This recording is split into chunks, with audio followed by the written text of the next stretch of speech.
And hello, welcome to Solo Playthroughs. We are going to Pavlov's house again because he's having a party tonight. I'll start with this. If you hear some random booms in the background, I am not piping in any kind of magical background sounds that would be thematic. No, it's 4th of July and my friends have kids and I'm old and lame. So here I am, home. Mrs. Playthroughs was tired. She went to sleep. So I'm like, screw it. I'm going to, on this Independence Day, going to go celebrate something that's huge in Russian history. So why the heck not? I mean, I guess it's American history too, considering the import of this battle and event on the war against Germany in World War II, right? So there's a lot of really interesting. Oh, first, I forgot to say it. I got to say it to start. This is a review copy sent to me by Dan Beerson Games, as arranged by David Thompson, the designer extraordinaire himself. So I really appreciate that. So there's still a review copy. It's the same copy I used on my first Pavlov's house video, and I am happy to feature it again. And this time, folks, we're going crazy. We're going to the most difficult mode. I forget how they call this stuff. You have the regular mode, which I did last time, with the operational support card variant, because I just feel like, why not? It's just kind of baked into the game. You have tactic cards, veteran difficulty, and then you have tactic cards, elite difficulty. Dun, dun, dun. We're going to go right to elite. That's right. That's right. We're just skipping over veteran. I'm past veteran. I'm really not. But I like the challenge of the elite. Well, wait, I like the idea of the challenge of the elite because I'm going to give you another secret. I haven't ever done it yet, but I've played with the veteran difficulty enough. This won't be that hard to at least get the rules right, whether or not I get my butt kicked or whether or not I can make Pavlov proud. I mean, that remains to be seen, but we will find out the mystery of that soon enough. What is Pavlov's house? Again, as we know, there are 3 forms. We have what's going on in the house. We have what's going on the street level, in the neighborhood, and the surrounding roads and blocks. And then we have what's going on up and down the major waterway right there, including our ability to get supplies into Pavlov's house, including our ability to communicate with the Russian army at large, etc., etc. Very, very cool. I love the 3 forms that this game provides. It makes for a very, very nice and interesting and different puzzle every time. Sometimes things are going great in the house, but they're going like garbage over here. Sometimes they're going great over here, but they're going garbage here. I mean, every game is this evolving puzzle.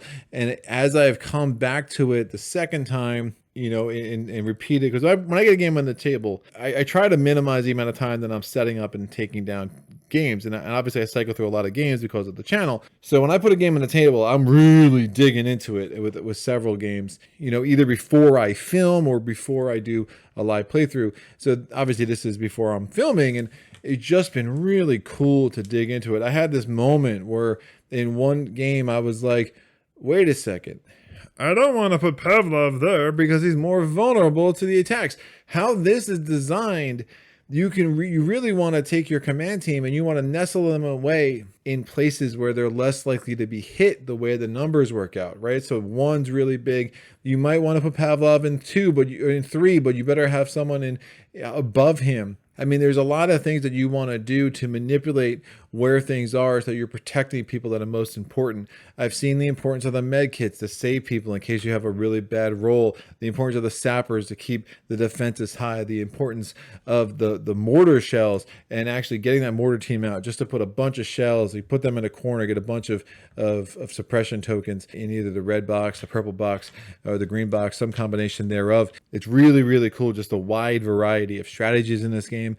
The forward observers are great, but again, it's a big hassle. Some games you're not going to really be able to get many opportunities to use them, so they don't make that much sense. But if you can get them to work out, oof, oh, it's so nice. I mean, there's just a lot to this game. And one of the things I like about the tactics cards, that it takes some of the attention off of what did I score? I mean, we all know how little I really like that mechanic in a lot of games, even games that have scoring. It's like, I won, I'm done. I don't ever score Spirit Island. I don't ever score Mage Knight. But this game, it kind of was like, all right, well, in the base difficulty, you're going to score it, right?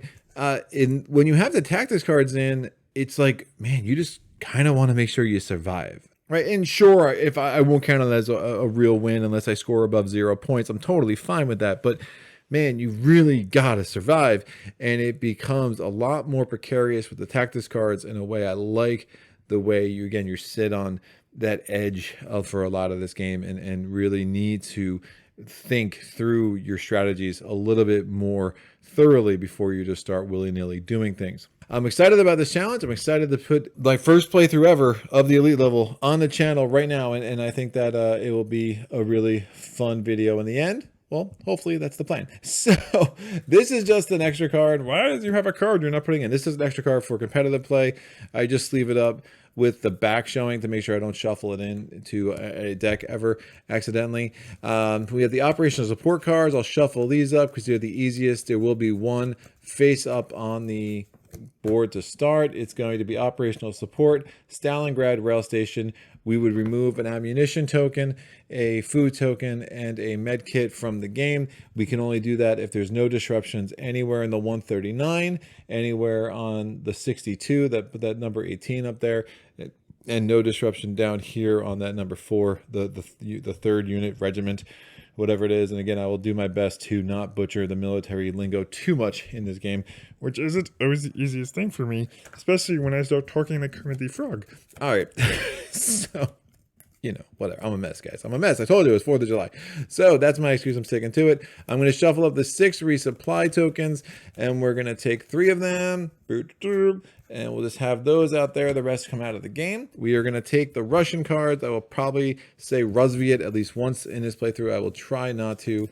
Make sure these are nice and mixed up. Again, there are 3 Fog of War cards that start shuffled into this deck, you know, because war is foggy, apparently, and we have 3 of those in there. And then I have 4 more set off to the side. We will put those in when? We will put those in if there's ever a disruption token that has to go into spot 14, 15, 16, or 17, which is obviously disrupting our communications. The setup for the tactics cards is pretty straightforward. It's just a deck. We're going to take the level 4, so just like the Wehrmacht, let's talk about this. So I had a lot of great comments. If you want to go to my first video, and some of the comments were awesome, just about the history of this and the Wehrmacht, and I was, by saying they were the Germans, I was right. I mean, I was pretty sure I was right, but I didn't. And I'm saying Wehrmacht. I'm betraying my ignorance already. The Wehrmacht. I'm German, right? I mean, but my last name's, you know, Wire, and no one says Weyer, so I see a W and I want to say Wehrmacht. It's a Wehrmacht. So the Wehrmacht cards have 1, 2, 3, 4, and 5. We're also going to have these tactic cards. We're going to shuffle these up. So there is 1, 2, 3, and 4. But 4 is big enough that it will account for both 4 and 5, and we'll see that during gameplay, assuming I survive that long, which is probably a big assumption, but we'll see. I'm going to take 2 of these off the top, and we'll have 6 there. I'm going to do the same thing for the level 3 cards. Take 2 of those out, put them on top of that. We're going to do the same thing for the level 2 cards. Take 2 of those out. Now, if we were playing with the veteran level, we would take 3 of those cards out for the level 1 cards, but because we're playing elite, we're only going to take 2 out. And the mechanics for how these work, for anyone who's a big Crusoe player, who has played Crusoe in their past, and maybe grew tired of it, like someone like me, you know, just saying. If anyone has played Crusoe, it will look really familiar with the event cards there. Very cool. I mean, they definitely make a big difference in the game, some more than others, but I don't find them just arbitrarily punishing. And sometimes it's just kind of a whiff for the Wehrmacht, and it's like, great, haha, you tried and you stink, I'm still gonna beat you. So just like that. We're gonna set the Wehrmacht deck, so I'm gonna shuffle the 3 cards in stage 5. It's gonna go here. I'm gonna shuffle the 17 cards that have stage 4. And remember, one of the stage 5 cards is a resupply card. It is the Milk House. So if we survive through stage 5, we'll have 1 opportunity. If all these 3 lanes are clear, we'll have 1 opportunity to do a storm on the Milk House for 15 points. It's very hard to keep this clear, though, so you don't always have that opportunity. If you saw my first video, the only reason I had a decent score in that game was because of my ability to do that storm group. I was unable to do any other storm group during that playthrough. And I think it's a testament to this game, how cool and unique it is, that every game kind of feels different. I did the last game I played before I had a tactic cards, which just finally convinced me I was ready to add the tactic cards, was I had 60 points, which is a ridiculous victory in this game. I had all 4 storm groups. I had 0 German counters on the board, and I had like 15 counters in the house itself. So it was just pretty nuts. And that works. So we have 17, these 17 cards. This resupply card goes on top. Yes, you are supposed to know when that comes out. The other side is something that you shouldn't know what the storm groups are going to be. We have 17 cards that have a 3 on it. Oh, I said 17 for level 4. There's only 15 cards. No, I lied. There's only 14 cards that have a 4 on it. Then you add a supply token. This effectively the stage 5 cards make it 18 cards total with the resupply card and the milk house card. But that's fine. So we have the 17 stage 3 cards. We're going to put one of these on top. So now there's 18 cards here. And we have 17 stage 2 cards. We're going to put that on top. That last supply card that's chilling there on the board, that's going to be 18 cards in this part of the deck. And then we have the level 1 cards. There are exactly 9 of them. And that's it. So there is variety in the tactic cards, right? We took 2 out from each level. There is no variety in these Wehrmacht cards in the sense that you will see all these cards every game. If I was more experienced at the game, I would be able to tell you an exact breakdown of what is where and how many cards you should see. I have not gone that far with this game. Maybe one day. I tend to not do things like that. I often can do things like that when I play a game enough, but I am not there with Pavlov's house. I'm kind of glad about that. I mean, it keeps the narrative tension pretty high for me as I go. So that is setup, right? Little watch it play it again, and that's the setup. So we're gonna go right into this, I think, right? I've said everything I want to say. We got that, we got that. You guys notice there's no storm group card for the first 3 turns. I'll talk generally about my strategy. My general strategy is I try to keep my Rosviet counter, I said Rosviet again, I'm not playing Scythe. You're not playing Scythe, Greg. My Russian counters a little bit lower to basically conserve my food. So I like to only add 1 unit to the 4 that I have there. So I'll have 5 units total by the first time I have to feed them. So I really don't start adding more units until round 5, and then I try to get my anti-gun guys out. I try to get my command team out quickly. The first one I go to is always Chekhov, and we'll talk about that when I do it. And then I like Hahalov, and there's a whole bunch of things I want to do. You want to get Voronov or Voronov out because he's a nice storm guy for you that doesn't have the command. So there's a bunch of things that we'll kind of see how they play out. But some of this we'll see where the board state is and what we think we can pull off. Every step of the way, right? So we have 10 suppression tokens there, and then we have the 2 food tokens that are there. So the first part of the game, we are doing the Russian card game, the Soviet card game. So I'm going to take 4 cards off the top. I get to do 3 actions.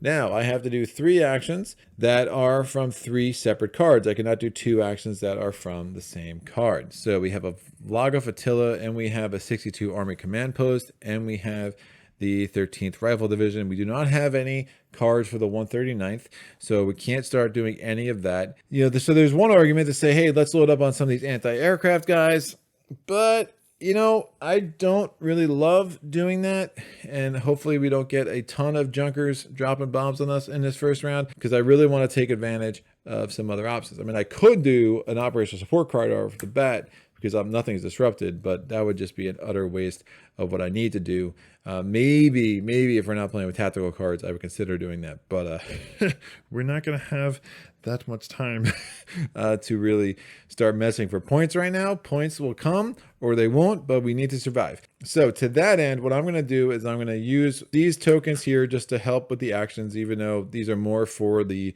Russian counter stage, the Soviet counter stage, but I will use them for this stage as well because I find it useful for the camera. So I'm going to do the 62nd Army Command Post. That's going to allow me to take 5 tokens from my stock. I'm going to take 2 sappers, 1 food, and 2 med kits. I'll take 2 sappers, 2 food, and 1 med kit. How about that? Yeah, I think that will make a wee bit more sense. So those all go in the staging area. Now I'm going to do this Flaga, the military Flaga for whatever token thing here. And we're going to put 3 of these in here. I'm going to take 1 of the foods, a sapper, and a med kit. Let's try to get these into our little supply thing here. Now, if I had another one, I could bring those right across, but I do not. We'll put the sapper at the most risk, right? You're more likely to roll a 7 with 3 dice than a 6. So we'll kind of do that. And then finally, I'm going to spend an action on the 13th. Maybe I don't get Chekhov out right away, right? Maybe I try to knock down one of these junkers. It's not the worst idea. If you think about it this way, like if you can knock an airplane down, right? You're spending an action on the front end to do it. But then on the back end, if I put a disruption token there, it's going to take me 2 actions to fill this up again. So if I can prevent it, there's like an action economy that goes to your favor. So I don't love the math. I mean, you're rolling 2 dice and you need to roll at least a 4 to knock down 1 junker. That's assuming the tactical cards don't actually increase the value of the plane as far as the defense value. But you know, let's do that. Let's try to shoot a plane out of the sky to start this with a bang. Again, my other option is I put Chekhov in. I'm not sure I need Chekhov just yet. I'll have other opportunities to recruit some things with the 13th Guards Rifle Division Command Post. Just don't need to do that right now. That's not going to give me much to do that first round, but I think we'll be able to make that work. We have these 4 cards are here. Now what? So we're doing the tactical support cards. Since we are doing the elite level, we're going to have 2 tactical support cards, and they will kind of bump each other off. Again, very similar to Robinson Crusoe, so I'll put them right there. The first one, it says, Stuka Strike. Increase the number of Junkers, JU 87s on each card by 1. Again, it's a level 1 card. And then we have Recon. When you place a scout, immediately place a second scout. Roll for its placement location separately. This card has no effect if the initial scout is suppressed. This card only can be used once in a turn. Now, suppressing a scout is not the easiest thing to do. Why? Well, the scouts have 5 defense. So if you're trying to suppress it, you better have a bunch of suppression tokens and hope you roll fairly well, right? By a bunch, I mean, if I'm trying to suppress a scout, I like to roll at least 2 dice. Again, you get 1 die for each suppression token you spend. Ideally, you had 3, and even then, it's no guarantee that you're going to roll a 5. So those are both in play.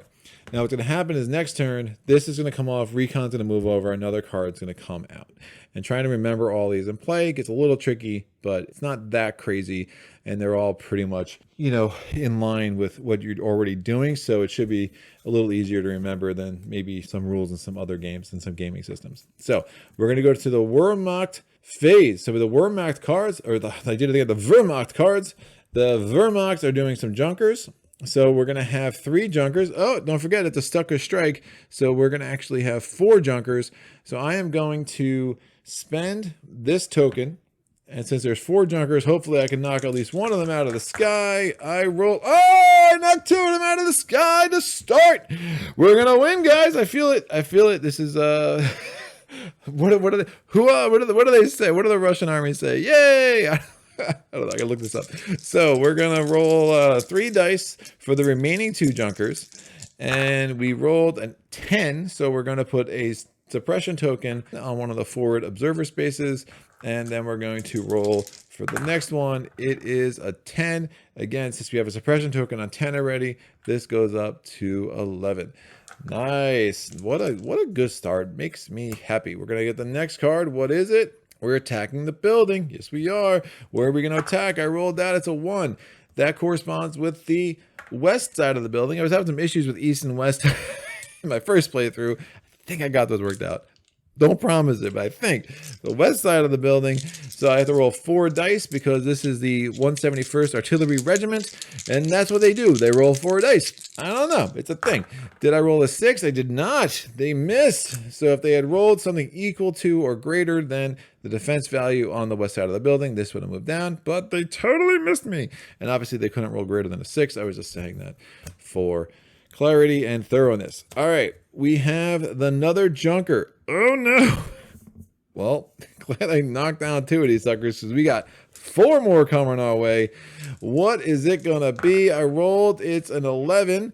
So, right, that's math is hard sometimes. So 11 has already got a suppression token. So we get a suppression token on 12. We're rolling for the second one. It is another 11. So 11's full, 12's full. We go to 13. This could get super ugly. I wouldn't mind an 8 or a 9. I rolled. Oh, that's not an 8 or a 9. That's a 13. 13 is full. So we get a suppression token on 14. That puts a Fog of War in our discard pile. And last but not least, 8 or 9, please. Nope, that's also a 13. 13 is full, 14 is full. And now 15 is full, and that puts a Fog of War there. Now, unfortunately, if I had an opportunity to put a thing on 14, I would have. but I didn't get any of the 139th in my initial 4 cards. But one of the reasons you do that, if there's a token there, instead of placing a suppression token or a disruption token, I should say, these are suppression tokens, these are disruption tokens. Instead of placing a disruption token, you would just take that token off, which really can save you. Now, if I ever wanted to get that extra communication, if I ever had one of these tokens in all 4 of these spots, I would be able to get, instead of pulling 3 actions a turn in the Soviet cards phase, I did it again, the Soviet card phase, I would get 4. But now, instead of just spending 4 actions to fill those, I actually need to spend 2 actions to remove those and then 6 to fill those. That's going to be very, very hard to do, at least for the first half of this game. So these are out.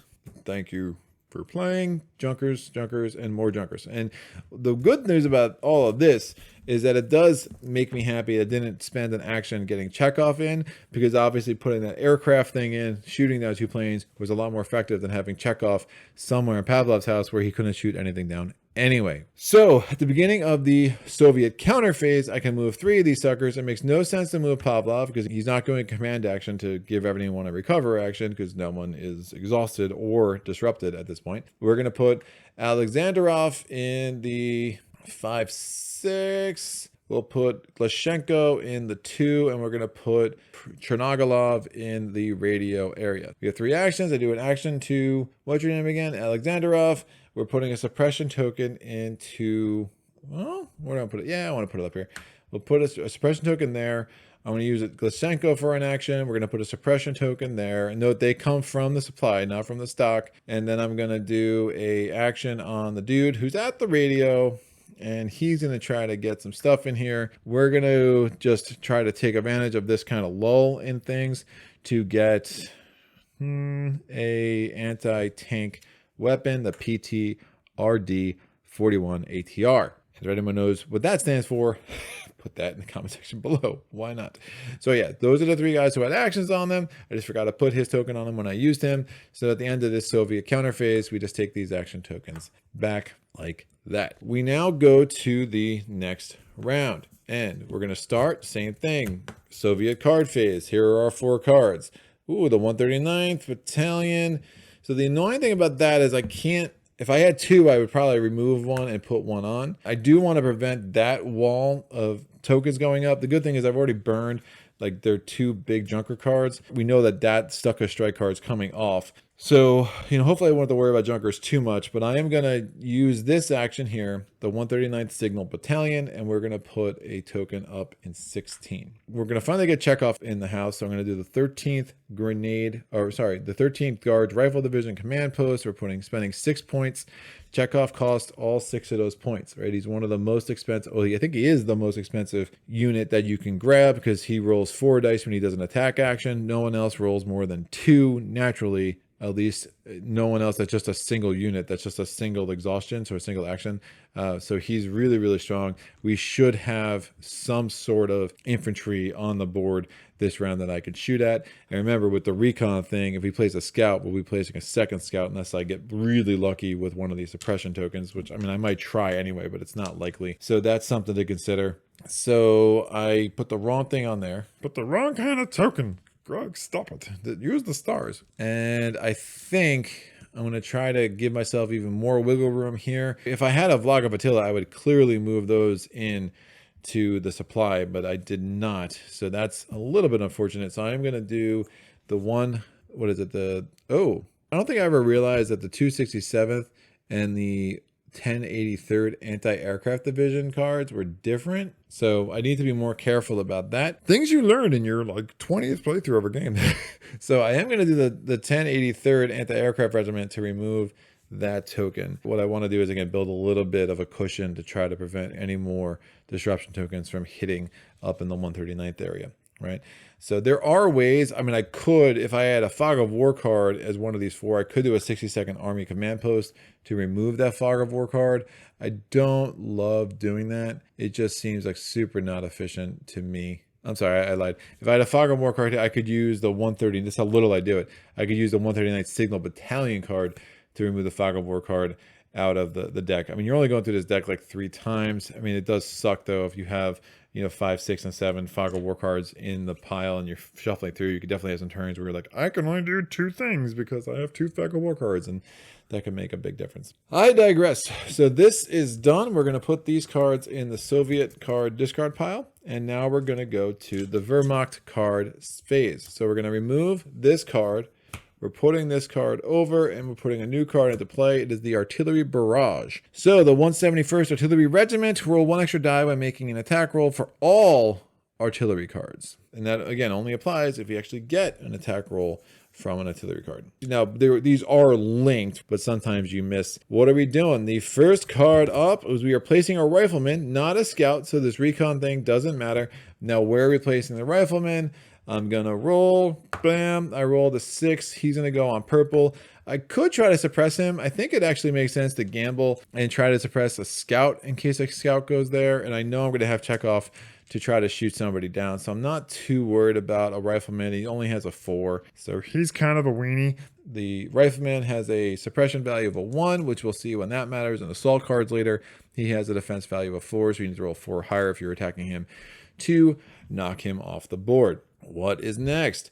Well, we're attacking the building. We are rolling 1 extra die, so we're rolling 6 dice instead of just 5. What are we attacking? We are attacking, again, the west side I did it again, the west side of the building again. So I need to roll a 6. I have 5 dice in my hand. I rolled a 6. I'm going to roll a 6 die just for kicks and whatever. We still did it, or they still did it, those jerks. So that actually comes down to a 5. And finally, again, that was an artillery action. And finally, we have the Junkers. There's only 2 Junkers this time.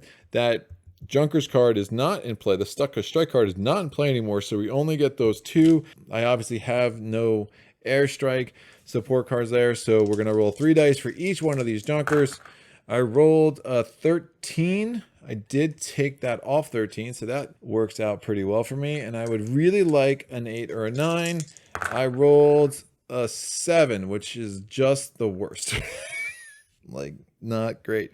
So what happens now, since there's a token there, we don't get a disruption token, but we do have to remove the sapper, and I was really looking forward to getting that sapper back in my supply so I could potentially increase this defense back up to 6. But that was not meant to be. The good thing is this whole recon thing came out and we actually never pulled the scout card that's in the first level, so we don't have to worry about it at all. It's just going to go away before we pull any more Wehrmacht cards, and that will really help.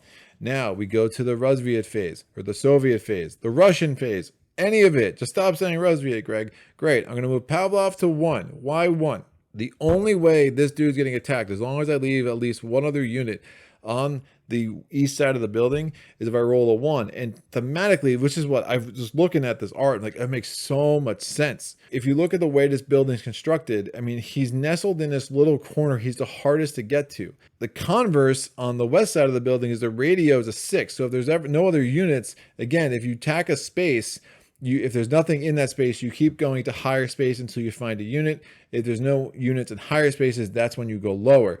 So this guy 6 is the most vulnerable on the west side of the building, which makes sense because of that jut out, right? It's so brilliant. And then if you kind of follow all the logic all the way around the building, you kind of see how those numbers are supposed to go. The only time it breaks down a little bit, I mean, these corners, right? You're doubling 1, 2 is twice as likely to be hit. Well, it also has a corner, right? So if you're being attacked, you know, the opposing military is obviously going to be more likely to attack a corner just because of angles and whatnot than they would, you know, the broad side of a building. So that's why these areas have more numbers. This is the most vulnerable part in the entire structure. So you want to be careful what you're putting up there, right? So it's just a really, really cool design, and I really like how all that comes together. Now, again, I can move 3 counters. I moved Pavlov there. I'm going to move Chekhov. You know what? I don't want to move Pavlov there because I'm going to put Chekhov there for now. But I want to keep Pavlov protected, which isn't the easiest to do. Oh, man. You know, I'll put Chekhov up here anyway. He's pretty protected as long as I don't roll a 1 or a 2. Oh, but he can't attack the rifleman. Ah, fine. I'll put Pavlov up there. and then we'll try to get him out of there soon. Hopefully I'll get a flotilla and I'll be able to get a med kit. Again, med kits can prevent casualties. You can play it at any time to prevent a casualty. It's a pretty huge mechanic that can work very well to your advantage. So we are going to do a command action with Pavlov. What does a command action do? Well, a command action can give 3 other units recovery actions. You cannot use a command action to give a recovery action to another unit that has the command ability. The command ability has the C. To start the game, we're only going to have 1 unit that has a command ability. The other 2 units that have command abilities are chilling down here in my reserves. We will see them later. I mean, well, at least that's the plan. We'll see. The second action I can do is I'm going to do an attack action with Chekhov. We're going to exhaust him. I'm rolling 4 dice because that is his attack value. I need to roll a 4 to defeat the rifleman. I rolled a 5 and a 6, so I got him twice. I got him twice. So nice, I did it twice. Cool. Now, what am I doing? I am going to do nothing because I have literally no units that don't have either a recover token on them or a action token on them, so I am done. So I'm going to take all my recovery tokens back. I'm going to take my 2 action tokens back that I was able to use, and then we're going to move on to the Russian card phase. Give me a flotilla. Cool. I mean, it's not great, but it will do. I say it's not great because it's just disappointing that I lost that sapper that way. If I didn't lose that sapper, I would definitely use a sapper to get this back up to 6. I mean, that can really snowball on you fast. So I do get these 2 tokens into the supply. And the sapper was the one I was the most happy to lose. I mean, food, I just want to make sure they have the food and then you kind of supplement with everything else, but it's a little unfortunate the way that played out. This green card gives me a chance to do either, and then once I saw those numbers, I'm never going to see that now. So nuts. I could do the 13th Guards Rifle Division Command Post. I don't want to do that right now. I'm going to do the 139th. Let me get another one of these tokens up here on the 17, and then I'm going to do the 10 or the 267, and we will continue to try to make a bit of a cushion. I mean, at this point, I'm really 4 more of these actions away, the 139th Battalion, to be able to remove, replace, and maybe get 4 tokens a turn, which would be pretty sick. I'm actually also, well, I would need to remove these 2 if I wanted to do that operational support card, but obviously with these tactical actions, as I said earlier, that is not exactly high priority. So we're removing these 3. These are going to go into the Soviet card discard pile. We're doing tactical cards. Recon comes out just in time because I'm probably going to get a scout card this turn. Would not be surprised. And then what? We're going to take the coordination card. So coordination, 194th Infantry, something I think, 715T, I don't know, some stuff, some numbers. All right, when you place an infantry counter, also place a rifleman, roll for its placement location separately. This card takes effect even if the initial infantry counter is suppressed. The additional rifleman can be suppressed separately. So notice if you, the recon thing with the scouts, if you suppress the first one, the second one doesn't happen. But with the coordination, because you're only placing a rifleman and they're a lot easier to take care of. They only have a defense of a 4, and that 4 to 5 difference is huge. You know, again, you could attack someone with a 4, just rolling 1 die, and you're 50% to knock it out.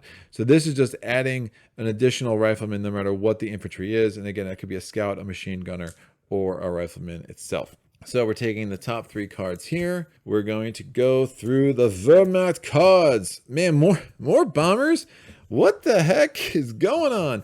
So I guess we got 8 of those out of the way earlier. Well, we had that Junkers card too, so that was a little bad timing there with that Stuka strike. So we're doing 2 more bombers coming up. So I'm gonna roll pretty open. This could go okay. So I rolled a 7 again. Eesh. So the flotilla action is going to be a little bit not efficient for a while. I'm going to have to spend an action during the Soviet card phase to remove that before I can actually get maximum efficacy and efficiency of that action. So we rolled that 7, and I'm going to roll for the second bomber, and I rolled an 8. That's what I wanted last turn. And I would have gotten the zapper, and I'd have been happy, but no, they stole my future. Great, we're placing a scout, so this is an infantry. So coordination is going to apply, so we're placing both a scout and a rifleman. We'll see if I try to suppress either. I'm not that stoked about trying to suppress the scout, especially when I have Chekhov chilling there. So I roll, he's going to be placed on 6. Yeah, I'm not going to try to suppress it. It just seems like a waste to try to suppress him. So we're going to put the scout here. I mean, I'm only 1/3 of the time going to be able to pull that off. But because of coordination, I'm also placing a rifleman. We'll see where he gets placed. It's a 2. I have no suppression tokens over on the green side of things, so we are going to put a rifleman in 2 and try to figure out how to deal with him pretty soon. And then finally, I can't get this off the board. We are attacking the building. So we're still doing the artillery barrage. So we are rolling 1 more die. Just don't roll a 1 or a 2. So I rolled a 5. We're attacking this side of the building. I'm rolling 6 dice with this artillery. So they need at least a 6. I rolled 2 of them. So I roll really good for the Wehrmacht, because of course I do. Those go away. And yes, I only rolled 5 dice. I already had 2 6s. I think they proved their point. That's all I have to say about that. We're only going to have 2 Wehrmacht cards to deal with next turn because they have that resupply card, which we can see, which is super nice. That will help. I don't know the best thing to do now, but I might do 2 recover. Do I want to move anybody? Do I want to move? No. I mean, I have to keep Pavlov protected. I have to keep Chekhov protected. So I can't really move either of those 2. Chernogalov, I don't necessarily love him in the radio spot. That's for sure. So what I'll do is I'll move him here. And maybe he'll get lucky. We'll just do a 50-50 and try to defeat the rifleman. So I'm going to do a recover action on Chekhov. I'm going to do a recover action on Pavlov. So my last action, I could put a suppression token down somewhere on the board. At least Alexanderov or Glashenko. But I think I just try to take down the rifleman. Why not? How are you feeling? Are you a good shot? Oh, Chernogalov, I think. I mean, I looked in his eye. I think he's got it. So we're rolling. We only need to beat a 4. Oh! Told you. It's all in the eyes, guys. You have to look in the eye. And for those who don't know, this is my sense of humor. The dude doesn't have a face. So, I mean, it's even more reason to trust him, I guess. I mean, I looked deep into his soul. I went right past the eye. That wasn't there. So that's the end of the Russian counter section of the evening, at least for the round. And we move on. Pulling 4 Russian cards.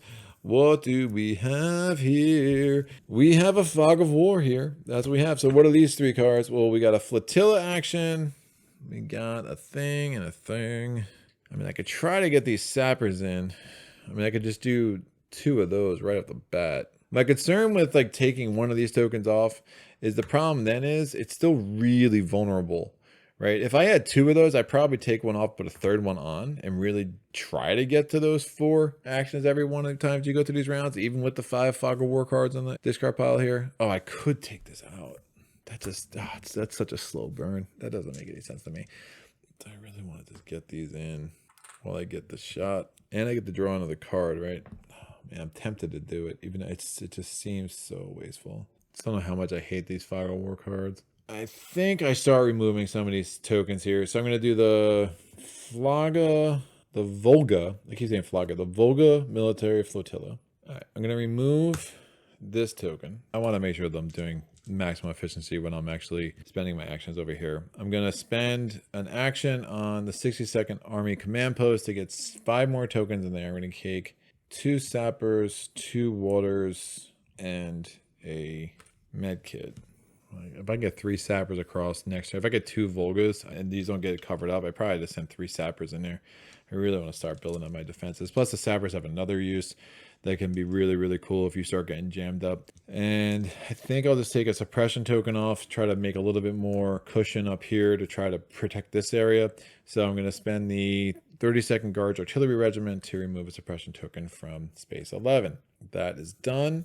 I'm going to put all 4 of these cards in this discard pile. Now we go to the tactic cards. This is going to be our first stage 2 card because we're technically entering stage 2 right now. Add 1 to the defense value of all infantry. So I'm probably not using Chekhov to try to kill the scouts this turn or next turn because now all of a sudden that dude has a defense of a 6, which is really kind of disgusting. So we're going to take these 3 cards, and now we still have coordination in place. So I place an infantry. Remember, we're placing a rifleman as well. The rifleman's value would now go to a 5. So maybe I can use Chekhov on those guys. So we're going to take the resupply card. Now, when we see the resupply card, we have to immediately feed 1 for every 5 Soviet counters that we have. In Pavlov's house, we have 5. So I just take 1 food, put that over there. And now we have the storm group card. So that's purple, and that coordinates with this level over here. So if this is clear, what that means is we're going to do a storm raid. So we're going to take some of the Russian counters from Pavlov's house. They're going to go out on a little bit of a raid to school number 38 over here. And if I successfully raid it, so I would need to roll dice. I would need to roll dice that equal or exceed 10. I would get 5 points at the end of the game. Now, at the same point, some people might not actually come back from that little excursion. And remember, at the end of the game, every rush encounter is worth 1 point. So if I lose 5 in the process, I gain 5, I lose 5, it's kind of not a net of anything great. So you want to be really strategic in how you're making that work and who you're sending. There's ways that we can maybe manipulate that. Next turn, now that I've already, fed my troops and I kind of kept my numbers artificially low and how I strategically wanted to play that, next turn I'm definitely going to try to get more and more of these units into the reserves and start building up my army base, right? We are going to do the machine gunner. So this does go with coordination, and we are placing a gunner's where. I'm rolling this die. They're going to 3. I could try to suppress them, but oh, garbage, because their defense value is now a 5. So that's probably not a good mathematical equation for us. The machine gunners are going to go there. Since we placed the infantry, we're also placing a rifleman. The rifleman's going where? Into 4. So that's done. And now we're placing a Panzer III, the 14th Panzer Division. It has a suppression value of a 2, a defense of a 5. We're replacing this dude. It's going to go right into 1, because naturally that's where that will go. And cool. So they're getting a little bit crowded, getting a little bit nervous, but I think we can hold it together and maybe do some cool things here. So what do I want to do? I want to get Chekhov. So we could Chekhov up top. That dude has he's now a 5 and a 6. I kind of want Chekhov right where he is for now, right? Kind of. I want to get someone over to the radio. Put you over there. Well, I could do this. I can move Chekhov, because Chekhov has a better chance of knocking one of those guys off. He only needs to roll a 5. So if I move him, remember, movements, like if I bump someone, it's all part of one movement. So I'm going to move Chekhov here to bump Pavlov here. Or I could just take Pavlov off the board, which isn't crazy. Yeah, I'm going to take Pavlov off the board. Just bump him back to the reserves. We're not doing command actions this turn, so there's no reason to kind of risk him chilling out there. Protecting your command team is huge. I'm going to move Lyshenko over here. I'm going to move Alexanderov over here to kind of keep him, a little safer from the purple side, while also providing some cover for Chekhov, who now will only get attacked if I roll a 1 or a 2. Alexanderov will get attacked if I roll a 3, 4, 5, or 6, which is a better odds for me. So Glushenko is going to use this radio action, and we're going to try to get some of these anti-aircraft guys in here, because we're going to need some anti-aircraft guys with a quickness. Bam. So we brought in Murzaev. Of course we did. We're going to do a suppression action with Alexanderov to get another suppression token there. And then we're going to do an attack action with Chekhov. He's rolling 4. I'm going to try to pick off the machine gunners. I need a 4. Actually, I need a 5 because of camouflage. Camouflage is effective, but isn't that effective? Oh, maybe it is. Well, if I needed the 4, I was still missing because Chekhov rolled a 2, 2, 3, 3, which is awesome and makes me very happy in all these ways I can't even actually communicate right now. So that wasn't good. That was what we in the war game business say is bad, but we're going to move on. This too shall pass. So we're going to go to the the Soviet card phase. I'm so discombobulated now. I'm a total mess. So we have 1 fog of war, and then we have these 3 things. I only have 1 military flotilla. I do the 13th Rifle Division. I think I don't use a flotilla and hope I get 2 flotilla cards for the price of 1 at some point, which I don't know how realistic that is. I mean, I had 2 last time. Yeah, we'll see. But I really do need to get more anti-tank guys in and some other stuff. So I'm going to get Hahalov, because he can shoot at some of these weenie guys after this camouflage goes away.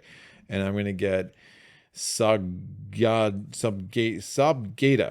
And Sabgeda has 2 things. He has the anti-tank designation with the A, but he also has the Inspire. So that means when he's part of the 2 anti-tank guys that are firing an anti-tank weapon, remember you can only fire anti-tank if you have 2 guys and you exhaust them both.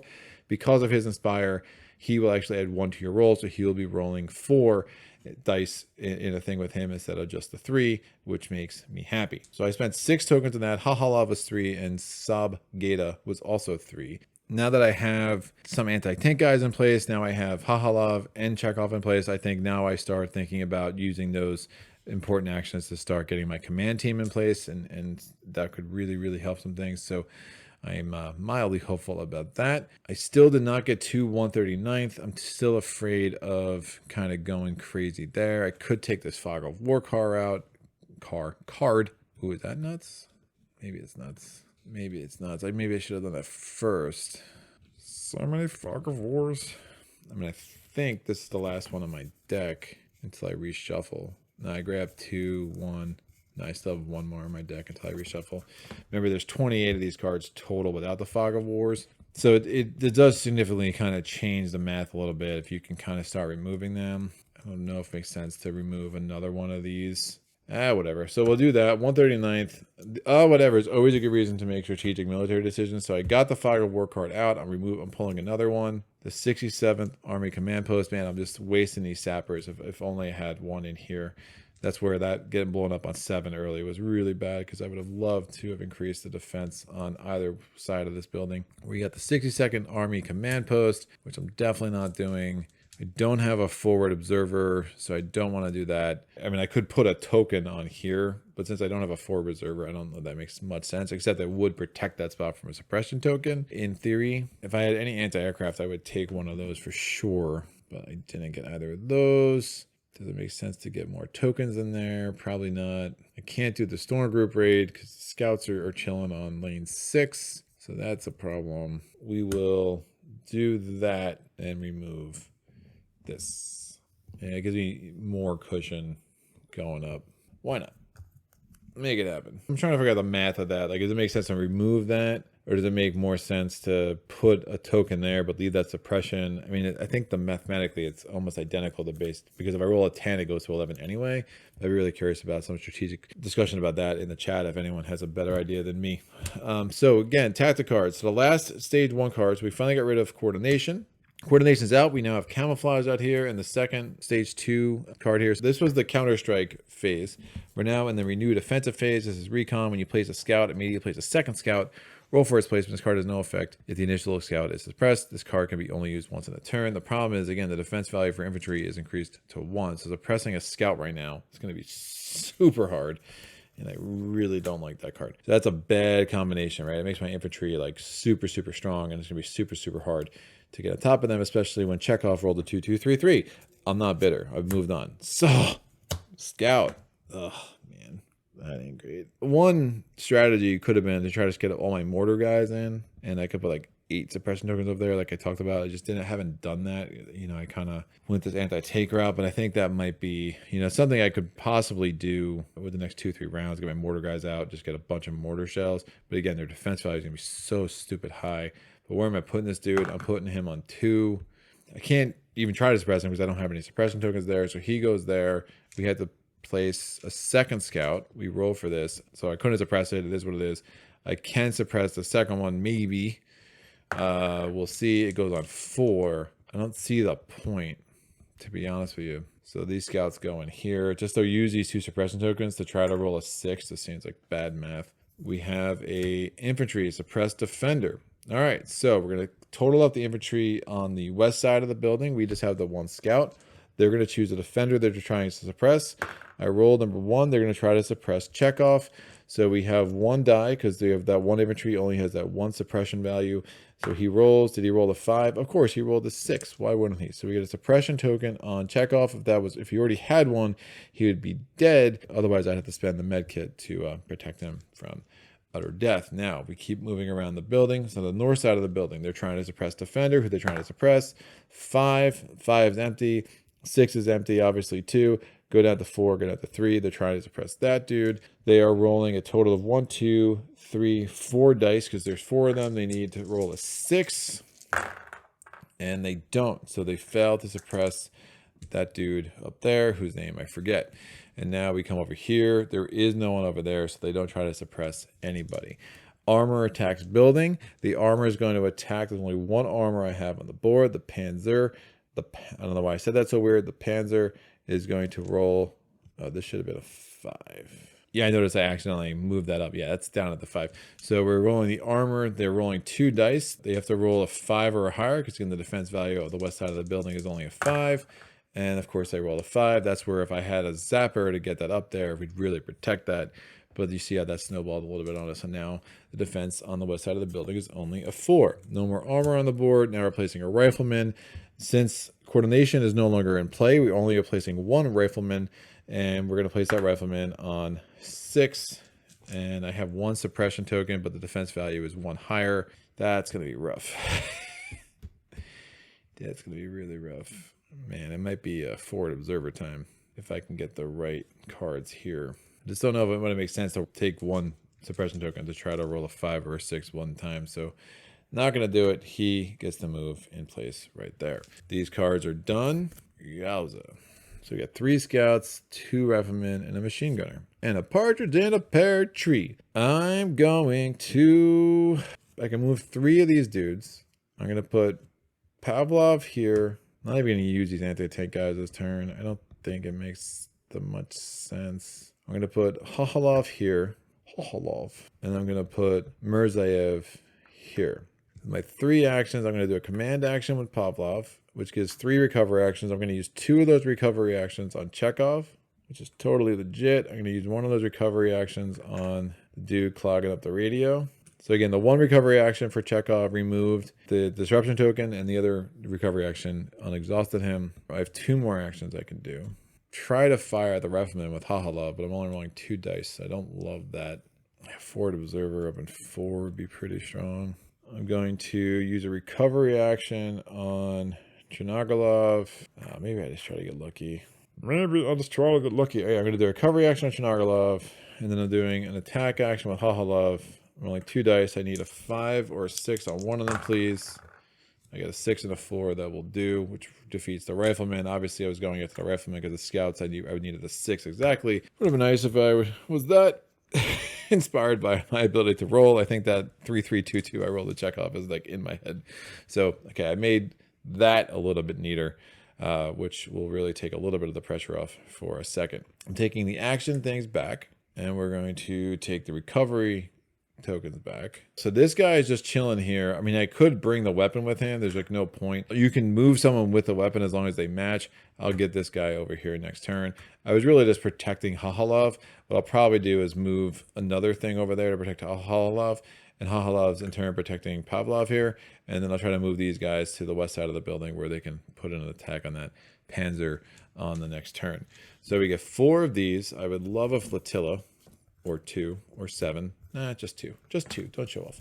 Oh, asking you shall receive. All right, that's perfect. So we're going to spend an action on the Volga military flotilla. I'm going to get a sapper, and I already have a med kit, so we're good there. I'm going to do another of those actions. These 3 come here. I do not have a sapper action, so I cannot upgrade the defense of any of my building yet, unfortunately. Oh, and I didn't get any ability to put a forward observer in play. And actually, if I had a sapper token, I'd probably put a sapper token there to protect that a little bit. But I do have Chekhov there, and they're going to lose their camouflage. But, you know, obviously I roll 2 4s. Lights out early. That would be very unfortunate. I'm going to do this last action token here. Oh, this is bad. This is really bad. Yeesh. I'm going to... I guess it makes sense. Just like protecting that area. So we'll put a token here, and then at least it'll make it that much harder for the Wehrmacht to move up that chain as easily as I did the first time. So this goes here. Tactic cards. 1 is going to come out. New 1 comes in its place. So we still have recon. Next is artillery barrage. Roll 1 extra die when making the attack roll for all artillery cards. We take the top 3 Wehrmacht cards. Please don't place things on lane 4. It's really scary. Attacking defender, sniper. Who are we attacking? He's attacking on the green side of the building. Who's going to get it? Oh, he's attacking Chekhov. Feeling we're using a med kit. That's the thing. He rolls 4 dice. Since he's coming from the west, we do use that defense value instead of the north defense value. So he needs to roll a 4 or higher.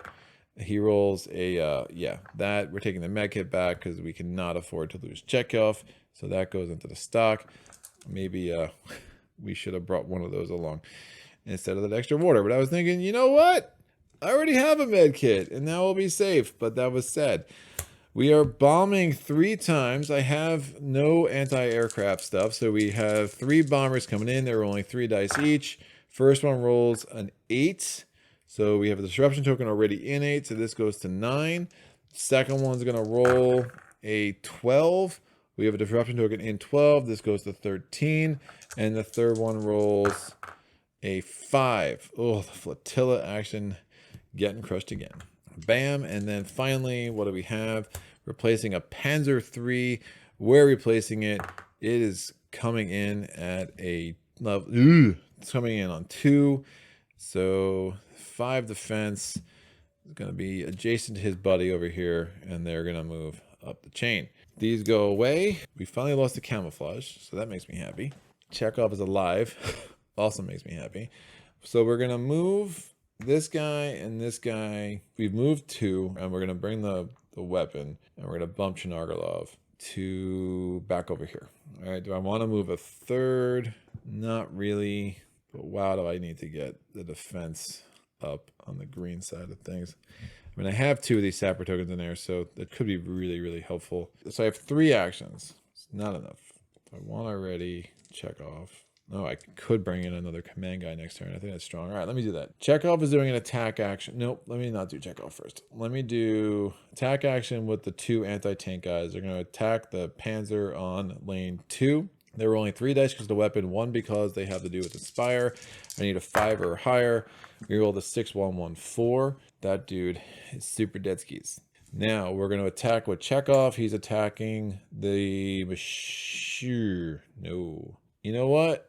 I need to get rid of the scouts eventually. So he's attacking the scout there. He needs a 5 or higher on one of his dice. There we go. 6, 6, 4, 4. I had faith in you, dude. I had faith in you.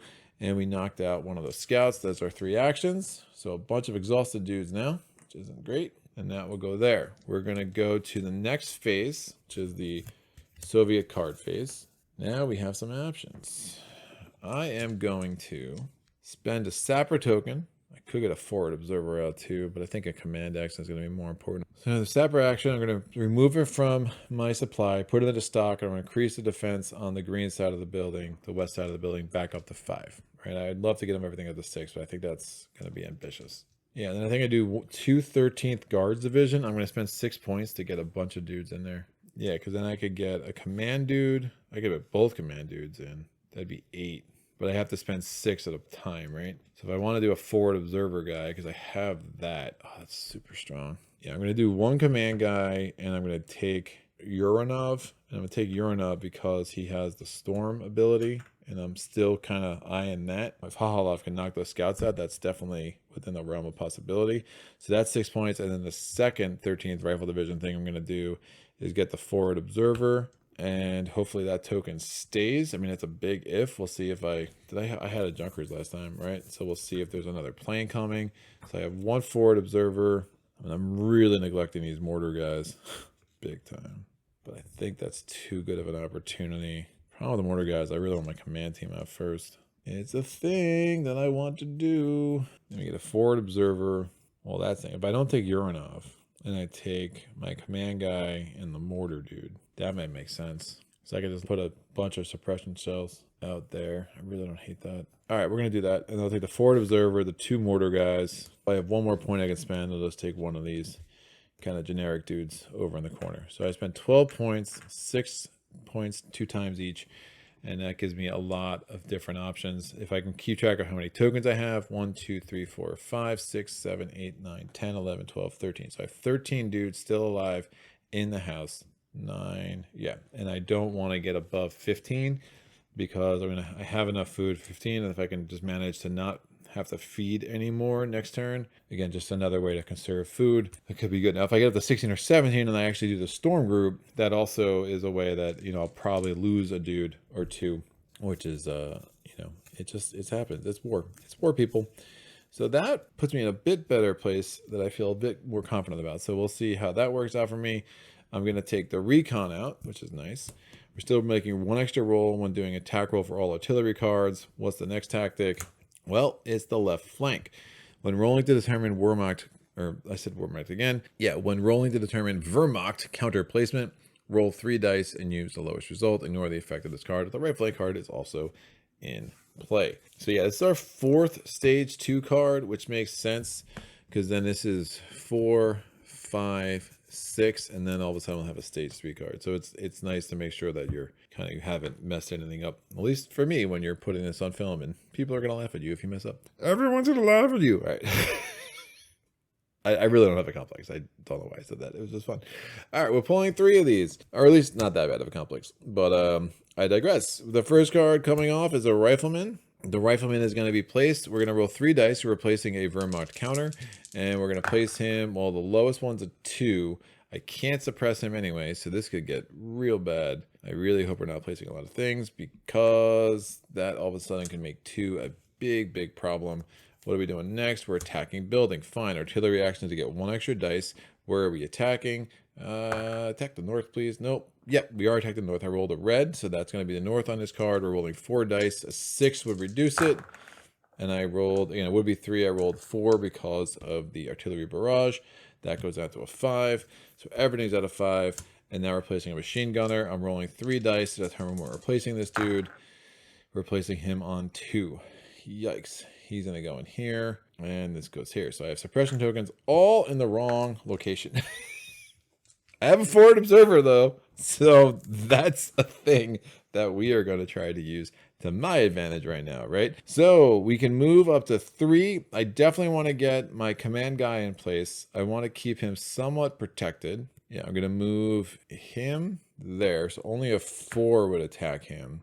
I'll move the forward observer here. Only a 5 would attack him.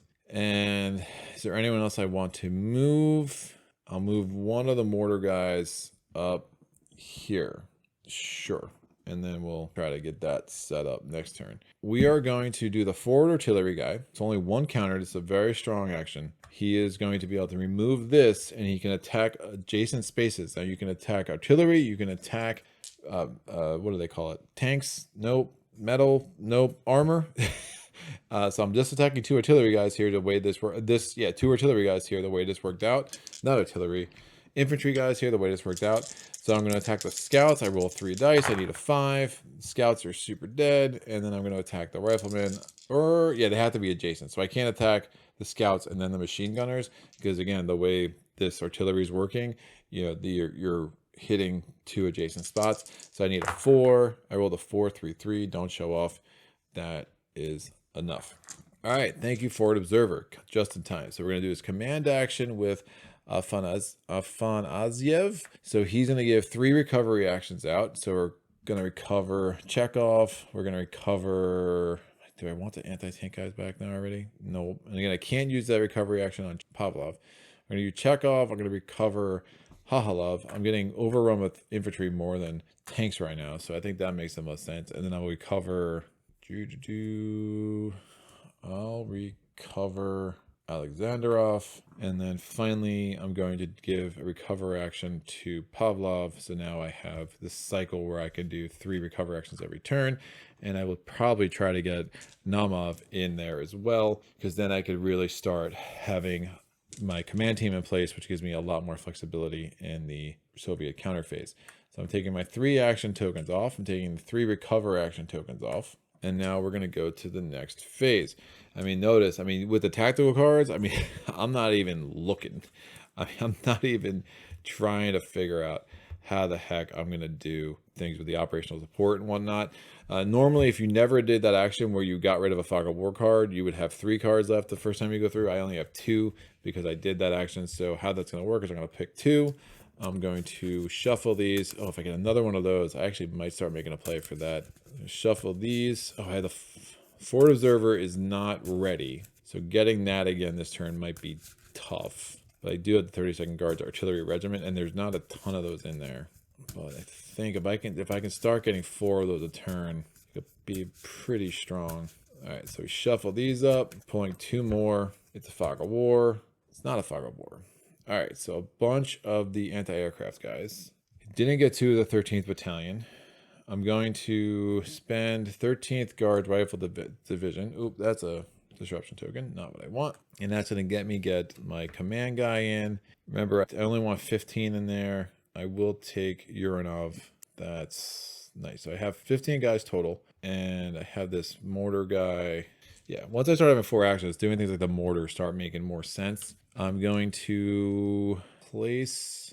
Now I'm going to remove one of these from the 276th or 267th. It's like the 276th, so it's the opposite.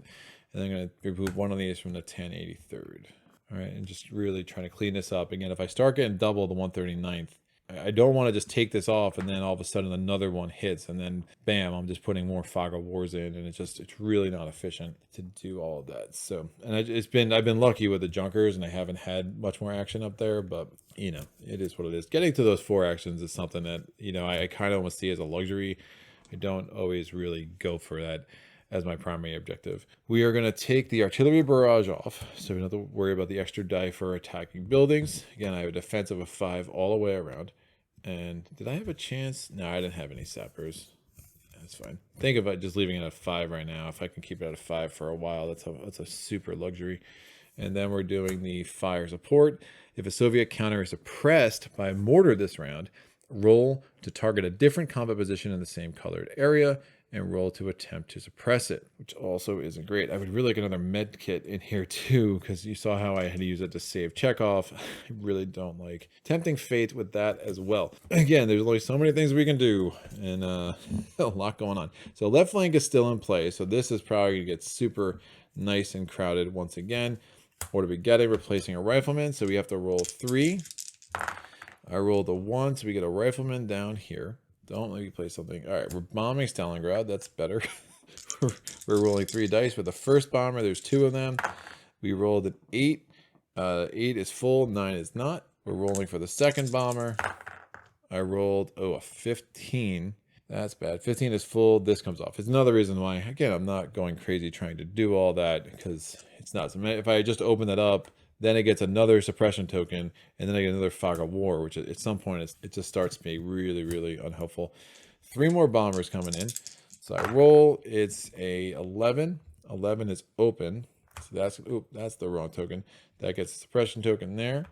We're rolling for the second bomb, or the second junker. That's a 10.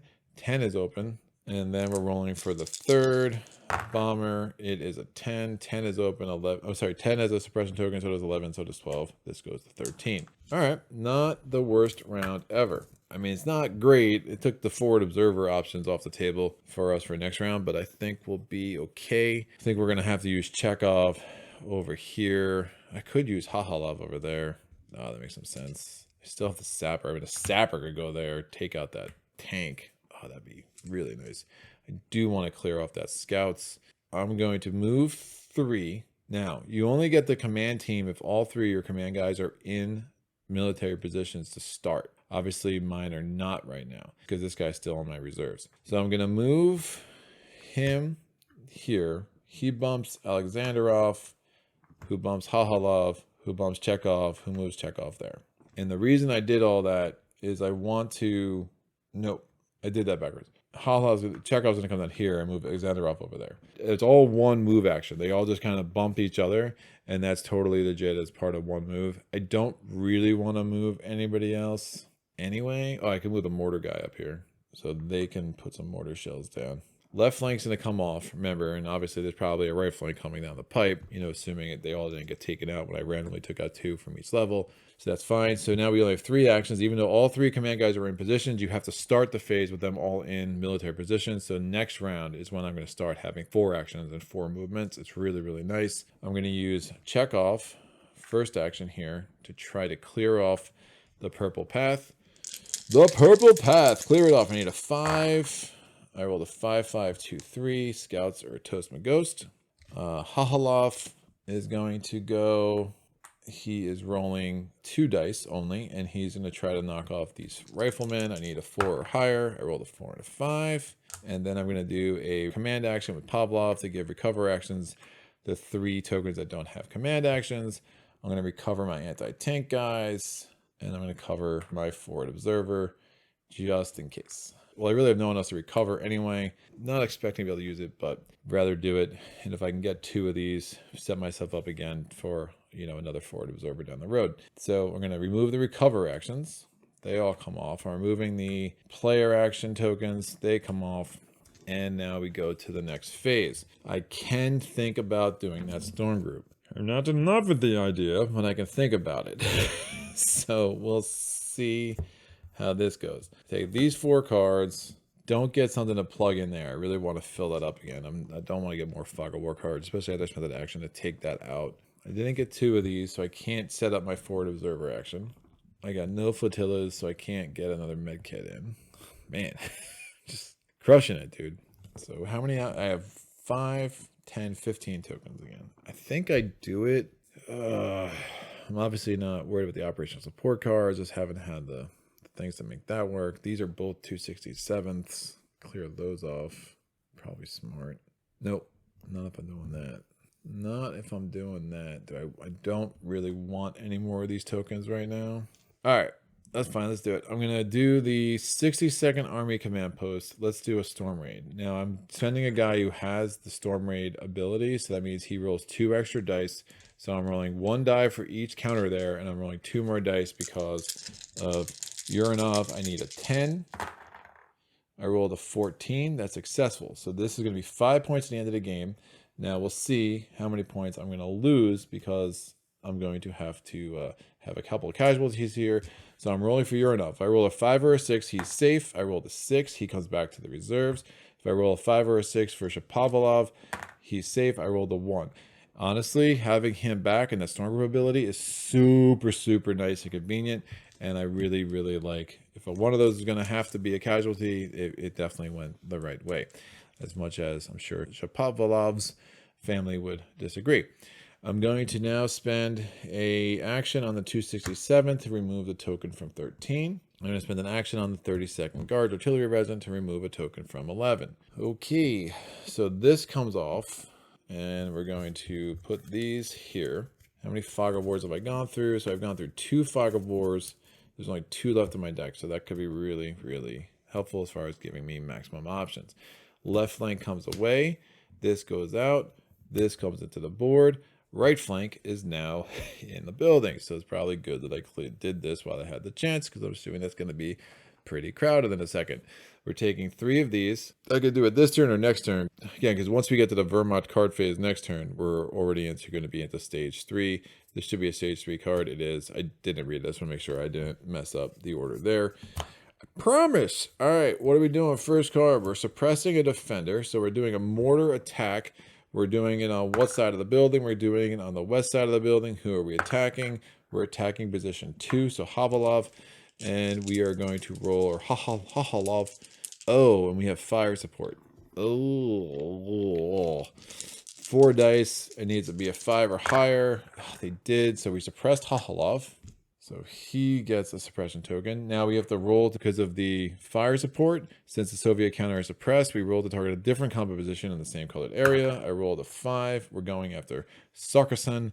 We're doing the same thing. Need to have a 5 or a better. And of course, he is also suppressed. Jerks. We're going to do this. Attacking the building. What part of the building are we attacking? We're attacking the north part of the building. We're rolling 3 dice. Right, nothing else changes that. I rolled a 1, a 3, and a 3. They needed a 5, so that attack fails. That makes me happy. And then we're placing a Panzer II. Where am I placing the Panzer? Oh, right flank. It's going to go toward the right. I'm taking the highest die. That sucker goes in 5, which is great because 5 is the longest track to the house. So we have a little bit of time to figure out how we're going to deal with that. These cards come off. And now we do the Soviet counterphase. So I can move 4 because my command team is in place. 2 of my command team is, exhausted. But that's fine. That's fine. It's all fine, guys. All right, what are we doing? I am going to move nobody. I'm going to do a command action with Numov. And he's going to give 2 recover actions to Hahalov and 1 recover action to Chekhov. Hahalov had the suppression token on him. 2 to get him ready for next turn, and 1 for Chekhov. I'm going to give a recover action to Pavlov. So that's my second. I have 2 more actions I could spend. I think I'm going to do a mortar action. There's no one I'm really set up to take out right now. So I'm going to do a mortar action. I'm going to use these 2 counters, and their mortar action has a 6. So I'm going to take 6 suppression tokens, and since they're in the corner, I can divide these suppression tokens in the red or the purple as much as I want. I only have 7 tokens left here. I'm going to put 3 in purple. Nah, I'll put 2 in purple. Red's going to be the most likely because there's so many things. Right flank's in place for a while. I think this will work. And if I can really keep red as clear as possible, it's really going to help me to try to have a chance to do the milk house at the end of this game, right? So I like all of that. These 4 action tokens come back. 3 recovery actions come back. This dude is still hurting a little bit. So, you know, it would have been an argument to maybe recover him. But I just, at this point, there's a lot of things that we need to go our way before I'll be able to use a forward observer again. So I'm just not that worried about it. We now go to the next phase, which is the Soviet card phase.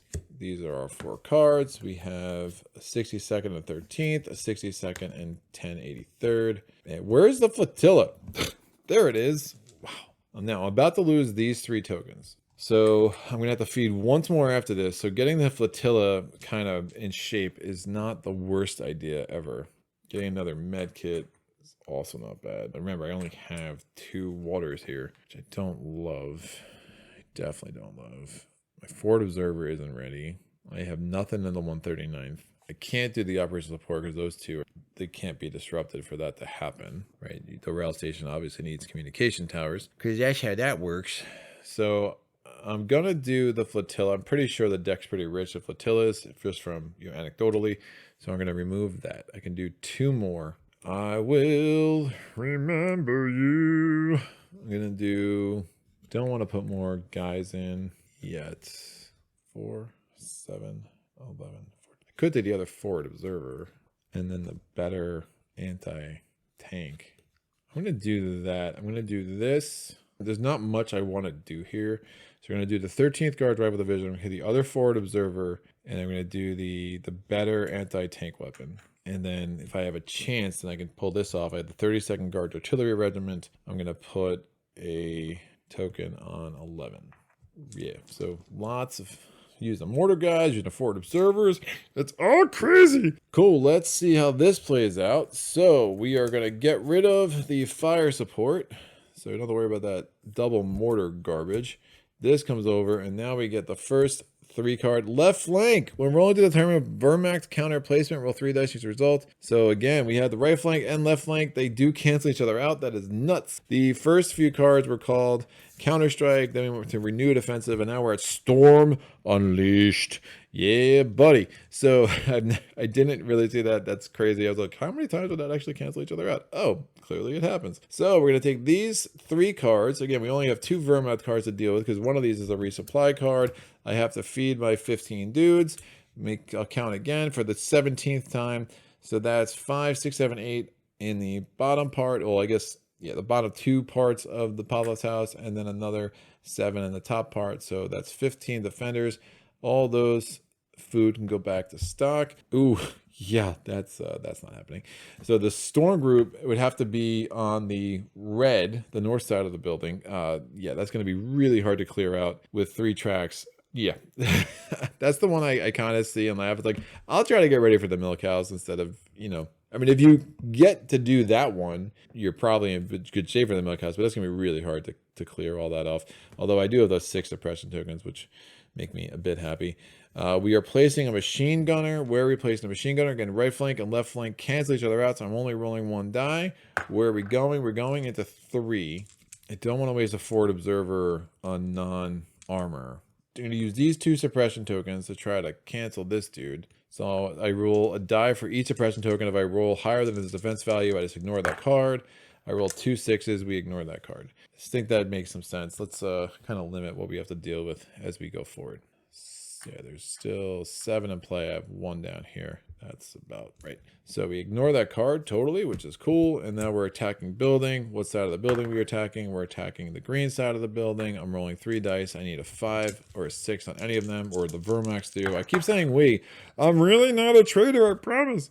All right, this goes down to a 4. So we have the Sappers token, which can really help deal with that. Now what? Well, I have 4 actions, 4 movement actions. The forward observer One argument to let that come down, it was that, but again, I didn't really want to waste a forward observer on a bunch of infantry. I could attack this panzer. Yeah, I'm gonna move this dude, so that's 1. I can move 4. He's gonna bring this weapon. We're gonna upgrade his weapon. That's what we're doing. I'm going to move him back with a better weapon. So I think that counts as actually 2 movement. Hold on 1 sec. I don't know if I can do that.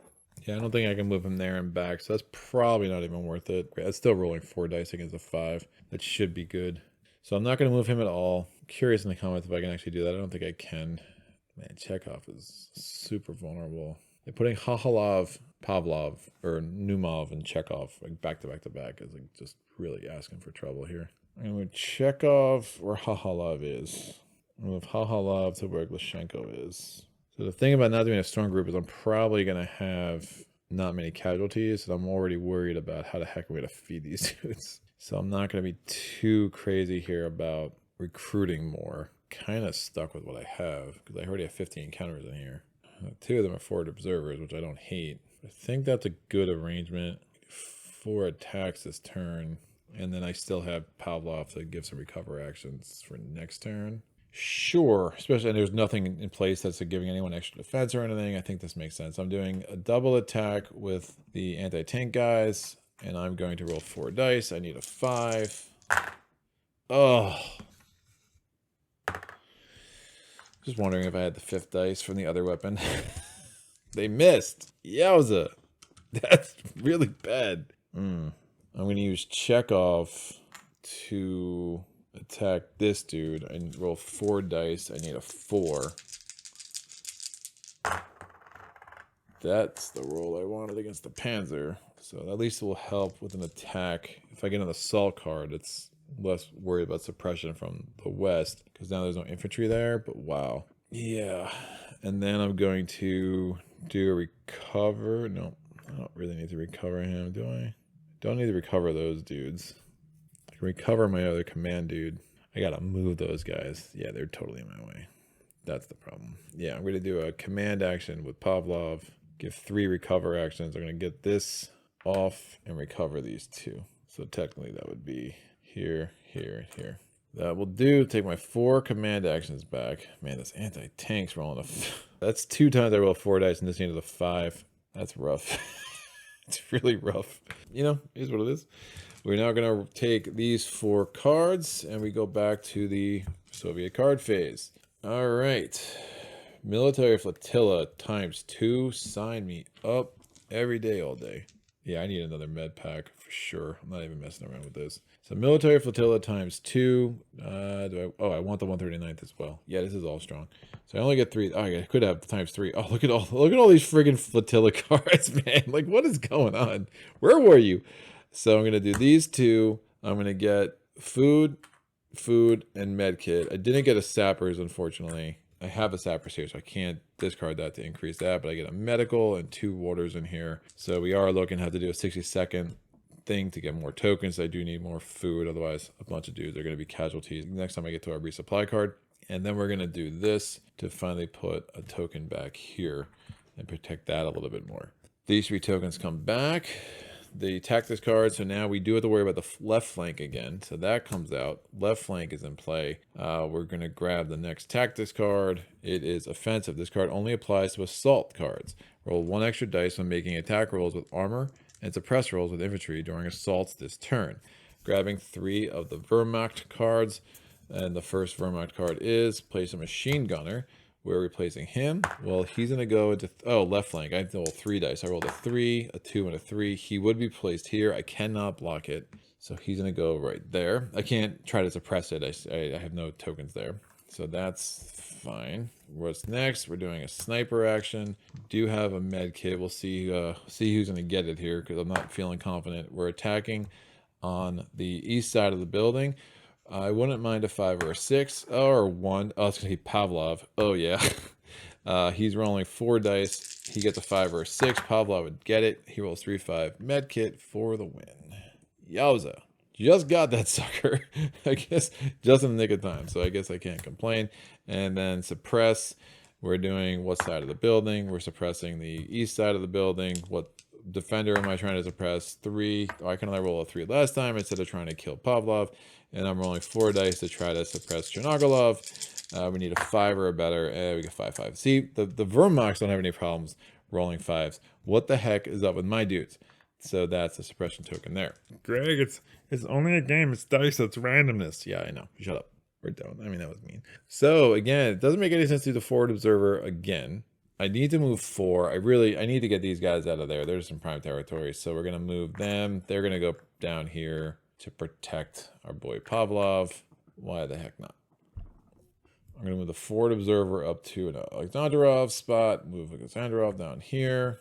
So that's really 3 moves. 2 for the mortars, 1 for the forward observer. And then I'm going to move... Hahalov can stay where he is. I will put Lushenko up there. I'm not going to use him, and he'll provide some cover for the forward observer. I have 4 actions. Man, I need another med kit all of a sudden. I already got all my flotillas out of the deck, though, so that's really bad. This was...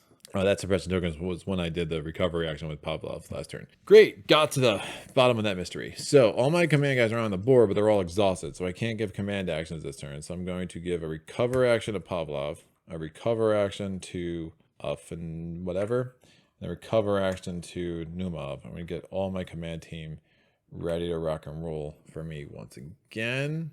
No, I'll just get 2 of them ready to rock and roll for me once again. I'm going to give a recover action to Chekhov. That makes more sense. And we're going to do a attack with Hahalov, and he's attacking these machine gunners down here. So I need a 4 or higher. We roll a 6 and a 4. That's how it's done. All right, that will do. We'll take these 4 back. So 2 of my command team are now ready, and I have Chekhov ready as well, which is good. If I'm doing the storm group, I need Chekhov up in the north, but honestly, like, I just think I have these suppression tokens. I have a forward observer. I have other things going on up north. I'm just not going to be that worried about it for a second. So ideally, I get an armor behind one of these infantry guys, and then I could do a forward observer, and I can attack both of them at the same time. So we're going to get the Soviet card phase. We're going to take these 4. Ooh, I think I start making a play for this. So I'm going to do this and this. I'm going to remove suppression. I'm not going to remove that. I remove a suppression token and add one of these. That makes me happy. And then with the last one, I think I used the sappers to get everything back up to 4. So it does leave me a little vulnerable. I did use my med kit last time with the attack action, but hopefully, you know, just stop trying to kill my command team and I wouldn't worry about it that much. So I discarded the sapper to move that up. Again, instead of putting the sappers on the board, I feel like I'm kind of in control. Mostly in these tactics cards aren't awful for me until the one I'm about to pull, which I'm sure is going to make me regret I ever said that. So we got 3 of these 4 in place, which is interesting. If I can get 2 more at 139th next turn, you know, we got a chance that I can really start maximizing things in the Soviet card phase. Anyway, we get to the Wehrmacht card phase, tactical action, offensive comes over here, and then make a coordination when you place an infantry counter. Also place a rifleman, roll for its placement location separately. This card takes effect even if infantry is oppressed. So that's a little rough. We got 3 more turns here after this one, which is right. Yeah, we got 3 more level 3 cards coming off. Great. First one. What am I doing? So we're placing a panzer. We're not placing an infantry. We're replacing you. I wouldn't mind a 1. I wouldn't mind a 3. I would not mind a 5. I do have a forward observer, and I have that in place. I rolled a 5. Beautiful. It's a Panzer 4. Now, they're going to be hard to kill. It's got 6 defense, but I think that's fine. What are we doing now? We're placing a scouts. So this is going to trigger coordination. Where are scouts going to go? I rolled a 1. I don't love that. I can't suppress it even if I wanted to. And now since we're adding a scouts, we also have to add a rifleman. Where are we adding this? Please don't roll a 1. I rolled a 5. Awesome. 1, 2. Well, if you're going to load up any track, load up 5, please, because it's the longest track, so it gives you a little bit more room to respond. Junkers. Oh, please don't roll an 11. I do not have much cushion here. Ah, that's bad. That's bad. I forgot about the junkers. I haven't had junkers in a while. What are we rolling? Well, so much for forward observer actions, because 8 is disruption token, disruption token, disruption token. Remove this. So that stinks. We have 2 more junkers coming at me.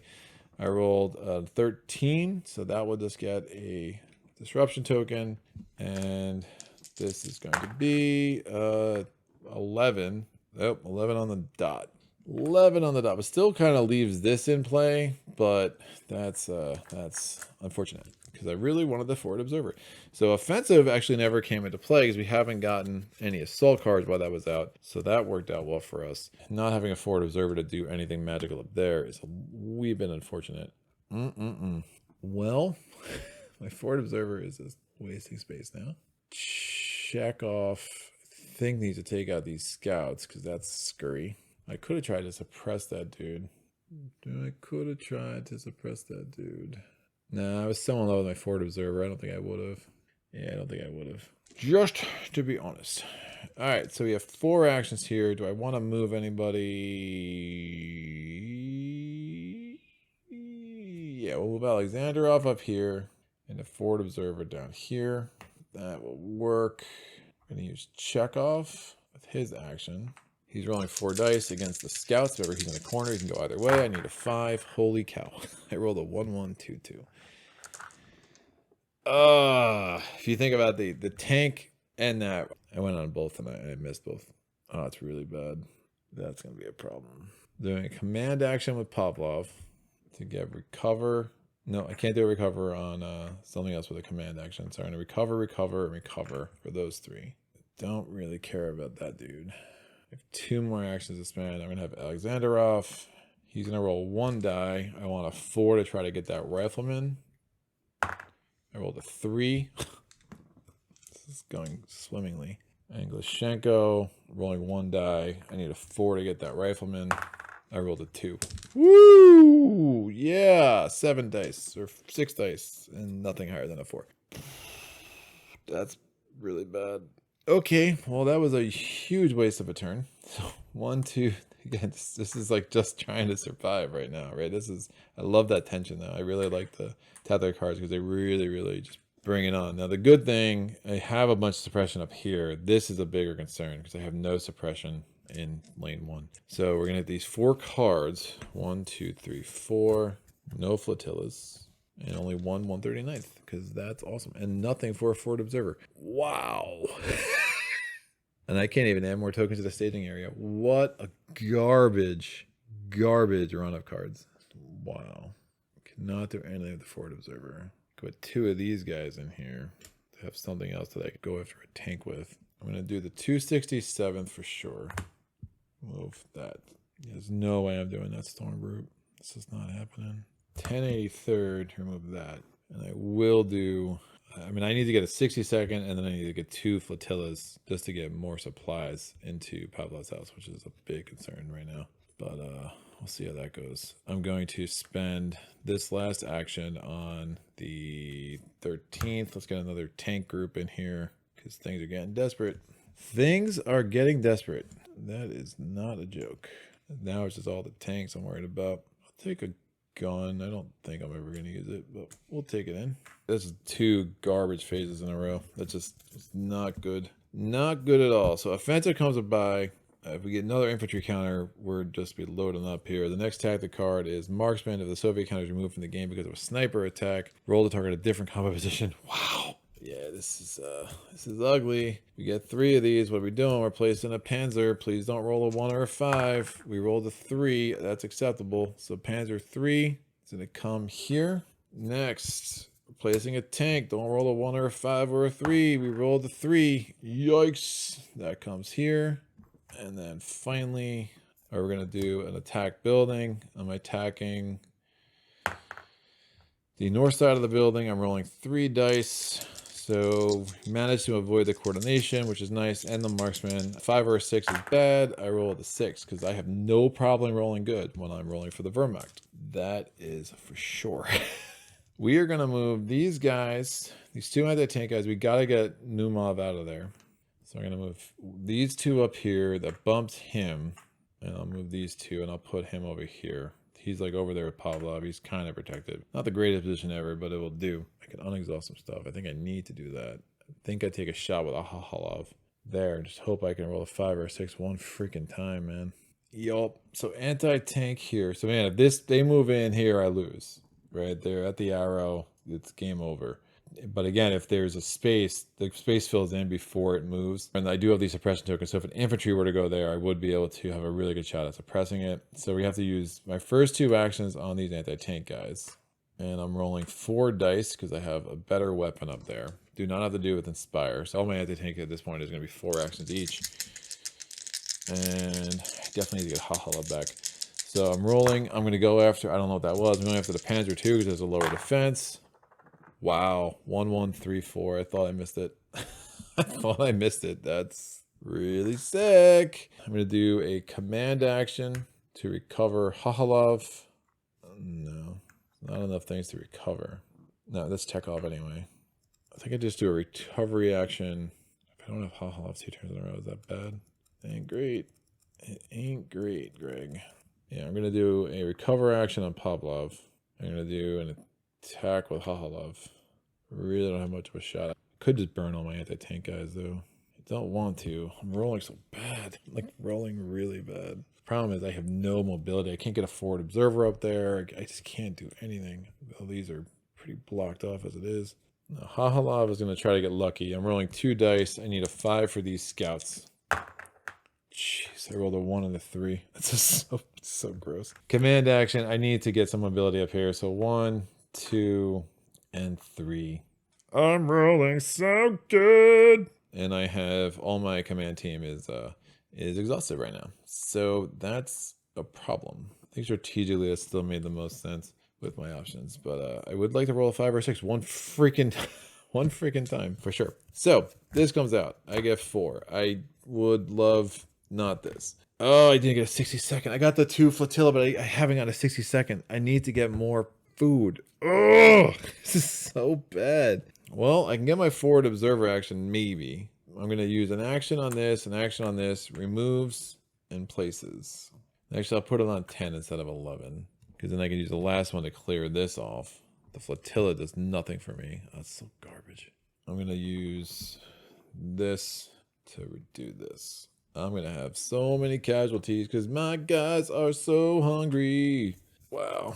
All right, here goes nothing. It's going to be close. This comes out, some marksman. Against sniper action is going to affect that. And now roll 1 extra die by making an attack roll for all artillery cards. All right, pulling the top 3. We still have 1 more level 3 card. Yeah, it should be 7 cards here. 1, 2, 3, 4, 5, 6, 7. There are.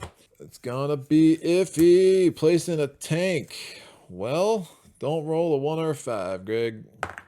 Roll the 3. Well, glad I defeated something up there with my new and improved tank team. So that's fine.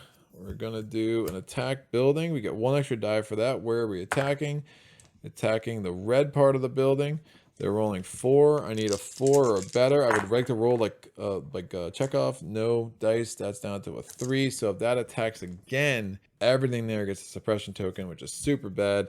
Oh, yeah, none of this is good. All right, so infantry over here. Infantry are suppressing defender. So who are they suppressing? I rolled a 3. They're suppressing both of those guys. Oh, you've got to be kidding me. Okay, snipers only take out 1 of them. Infantry action suppression will actually suppress both of them. If this is successful, he's rolling 1 die. It's only 1 die, right? Because again, the assault thing modifier is here. This is not artillery card. This is an assault card. So we're rolling 1 die. If it's a 4 or lower, we're good. It's a 1. Hey, look at me. I rolled like me when I was rolling for them. It's a miracle. Up here, there's a bunch of artillery. So they're rolling 4 dice. Who are they trying to suppress? Just roll a 4, 5, or 6, please. I rolled a 1. Oh, it's bad. Chekhov is out. Chekhov is not going to survive this. So they're trying to suppress. There's 1, 2, 3, 4. So they're rolling a 4. They only need a 3 to put a disruption token on Chekhov. This is so not good. They rolled a 1, 1, 2, 6 suppression token. Chekhov is about to be no longer with us because now we're doing armor attack building. They're attacking the west side of the building. They're attacking with a 2. That's the value there. They need a 5. They got a 5 and a 6 because they roll better than me. That comes down to a 4. And now on the north side of the building, there's only 2 tanks, 4 tanks. So they're rolling whatever. They need a 3. they succeed. Since the defense there is already a 3, everything gets a suppression token. Everything that has a suppression token goes bye-bye. So that's really bad. So Chekhov out of the game. It's like losing your MVP right before the playoffs. It ain't good, kids. It ain't good. Yikes. Good news, he cleared out so I can move somebody there. On the bright side, I mean, this is bad. I'm going to move those 2 there. I still have my entire command team in check for whatever the heck that's worth, which isn't much. The tank guy's here. There's an Aspire. The weapon has 3, so I'm going to do 2 actions with these guys. We're rolling 4 dice. I need a 5 to wipe out that Stug up top that has a 3 value. Wow, 2, 2, 3, 5. We got there, kids. I mean, I could have with a forward observer there. I think it makes more sense to try to clean off green right now because of the suppression token situations I have. So I'm going to use the forward observer with my 3rd action. We're going to take this token off. I'm attacking this space with 3 dice. I need a 5. Wow! Attacking this space, 3 dice. I need a 5. Holy cow, guys. This is absolutely amazing. I've never seen anything like this. I've had bad roll games, but this is a new level of just egregious. Really egregious. All right, we play it out. I mean, I'm so screwed. Yeah, I'm just so screwed. I have one more action. I'm going to give a recover action to Pavlov. My defenses are garbage. Yeah, none of this is looking good. Pavlov, what happened to your house? Just ridiculous rolling. Like, I'm literally in shock on some level. I have my other forward observer. The problem is I can't get a forward observer into that area. I could get a forward observer here. I could just try to get 4 actions, which I think makes sense. So I'm going to do those 2 things and then put a token here. I mean, I'm just kind of desperate Hail Mary garbage right now. Yeah, because I still didn't get a 60 second. I haven't gotten a 60 second in forever to put some more tokens in. So I'm going to need all the help I can get next turn. And 267, they're going to take this off. We thought we were in good place. We were kind of set up to try to make this happen, but no dice. Right flank. When rolling to determine Wehrmacht counter placement, roll 3 dice. That could help, except the 5, issue. It's going to keep things away from the 1, though. So that's the thing. What are we doing here? Can I survive this? Attacking building. Please roll a 3 through a 6. I rolled a freaking 1. Wow. Well, I had a bunch of people that were dying anyway. So artillery. It is artillery. They're rolling 4. They need a 3 or higher. I rolled a 3, 4, and a 5. So we get 2 disruption tokens here. These guys, since they already have disruption tokens on them, all go away. The only saving grace of that is I managed to keep my command team intact because I already moved the 1 dude over here. But now I lost one of my artillery teams. The other good thing, it opens it up for more guys to come in. Like, so thematically, I kind of think that's cool. But again, I was 5, 6, 7, 8, 9, 10, 11, 12. I'm still 2 over my food rations right now. Gross. Bombing. Bombing 4. Oh, can I manage to keep that intact? That'll be fun. We shall see. I'm rolling that. Well, that didn't last long. No, it did. It did. Got a 13. Oh, come on. Keep it low. Second plane. Keep it low. 9. Gets a thing. Glad I didn't do the forward observer this time. I don't think there's any chance of that. I rolled. It's a 9. 9 becomes a 10. All right. Last one. Keep it below a 12. And 9 becomes a 12. All right, we do get 4 actions next turn, assuming this isn't another bombers. Placing a rifleman. We're rolling 3. And we're going to pick the highest one. I rolled a 6. Rifleman, do I want to block you? I really don't care, but sure. I'm going to spend 2. If one of these is a 4, the rifleman is ignored. I rolled a 3 and a 5. You saw that 3 and that 5 kind of trickled over right at the end. It's great. I don't have Chekhov. I have 2 forward observers. I have literally no defense up there that's any good. So it makes no sense to put anybody in that place right now because I can't attack anybody. I'm going to use a command action on Pavlov to give 2 recover actions to one of these guys and 1 recover action to the other. Crazy is I can't give this dude his own recovery action because of the rules of command. I'm gonna have to wait another round before he's useful again. But I'm gonna give a recovery action to this dude. I'm literally attacking nothing. Oh, so bad. Oh, it's really bad. I'm gonna give a recovery action to Hahalov and a recovery action to. Don't think the Fort Observer makes sense right now. I'll give recovery action to the whole command team. I still have this Fort Observer. I can put them where I want. It's unlikely I'll have more than one token there, right? So again, 5, 6, 7, 8, 9, 10, 11, 12. I mean, the 2 mortar guys are kind of low-hanging fruit with all of this shenanigans going on. You know what makes sense, actually? I'll do recovery action on both of them and just one each. That way, if there's a suppression token added, they're not killed at least.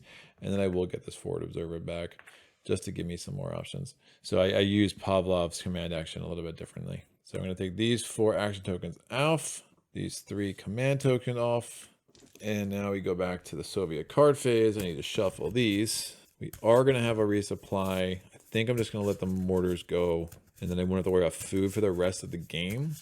Whoo! Yowza. But I will have 4 actions at the end. That whole line's in order.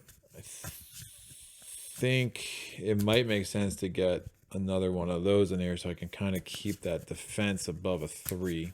But I've really been pushing it with these last few rounds here. Oh, I still can't believe how bad I rolled. It's hilarious. All right. I am entertained. I hope you are. It's like a horror movie. I only got one of those. I got 1 flotilla. Wow.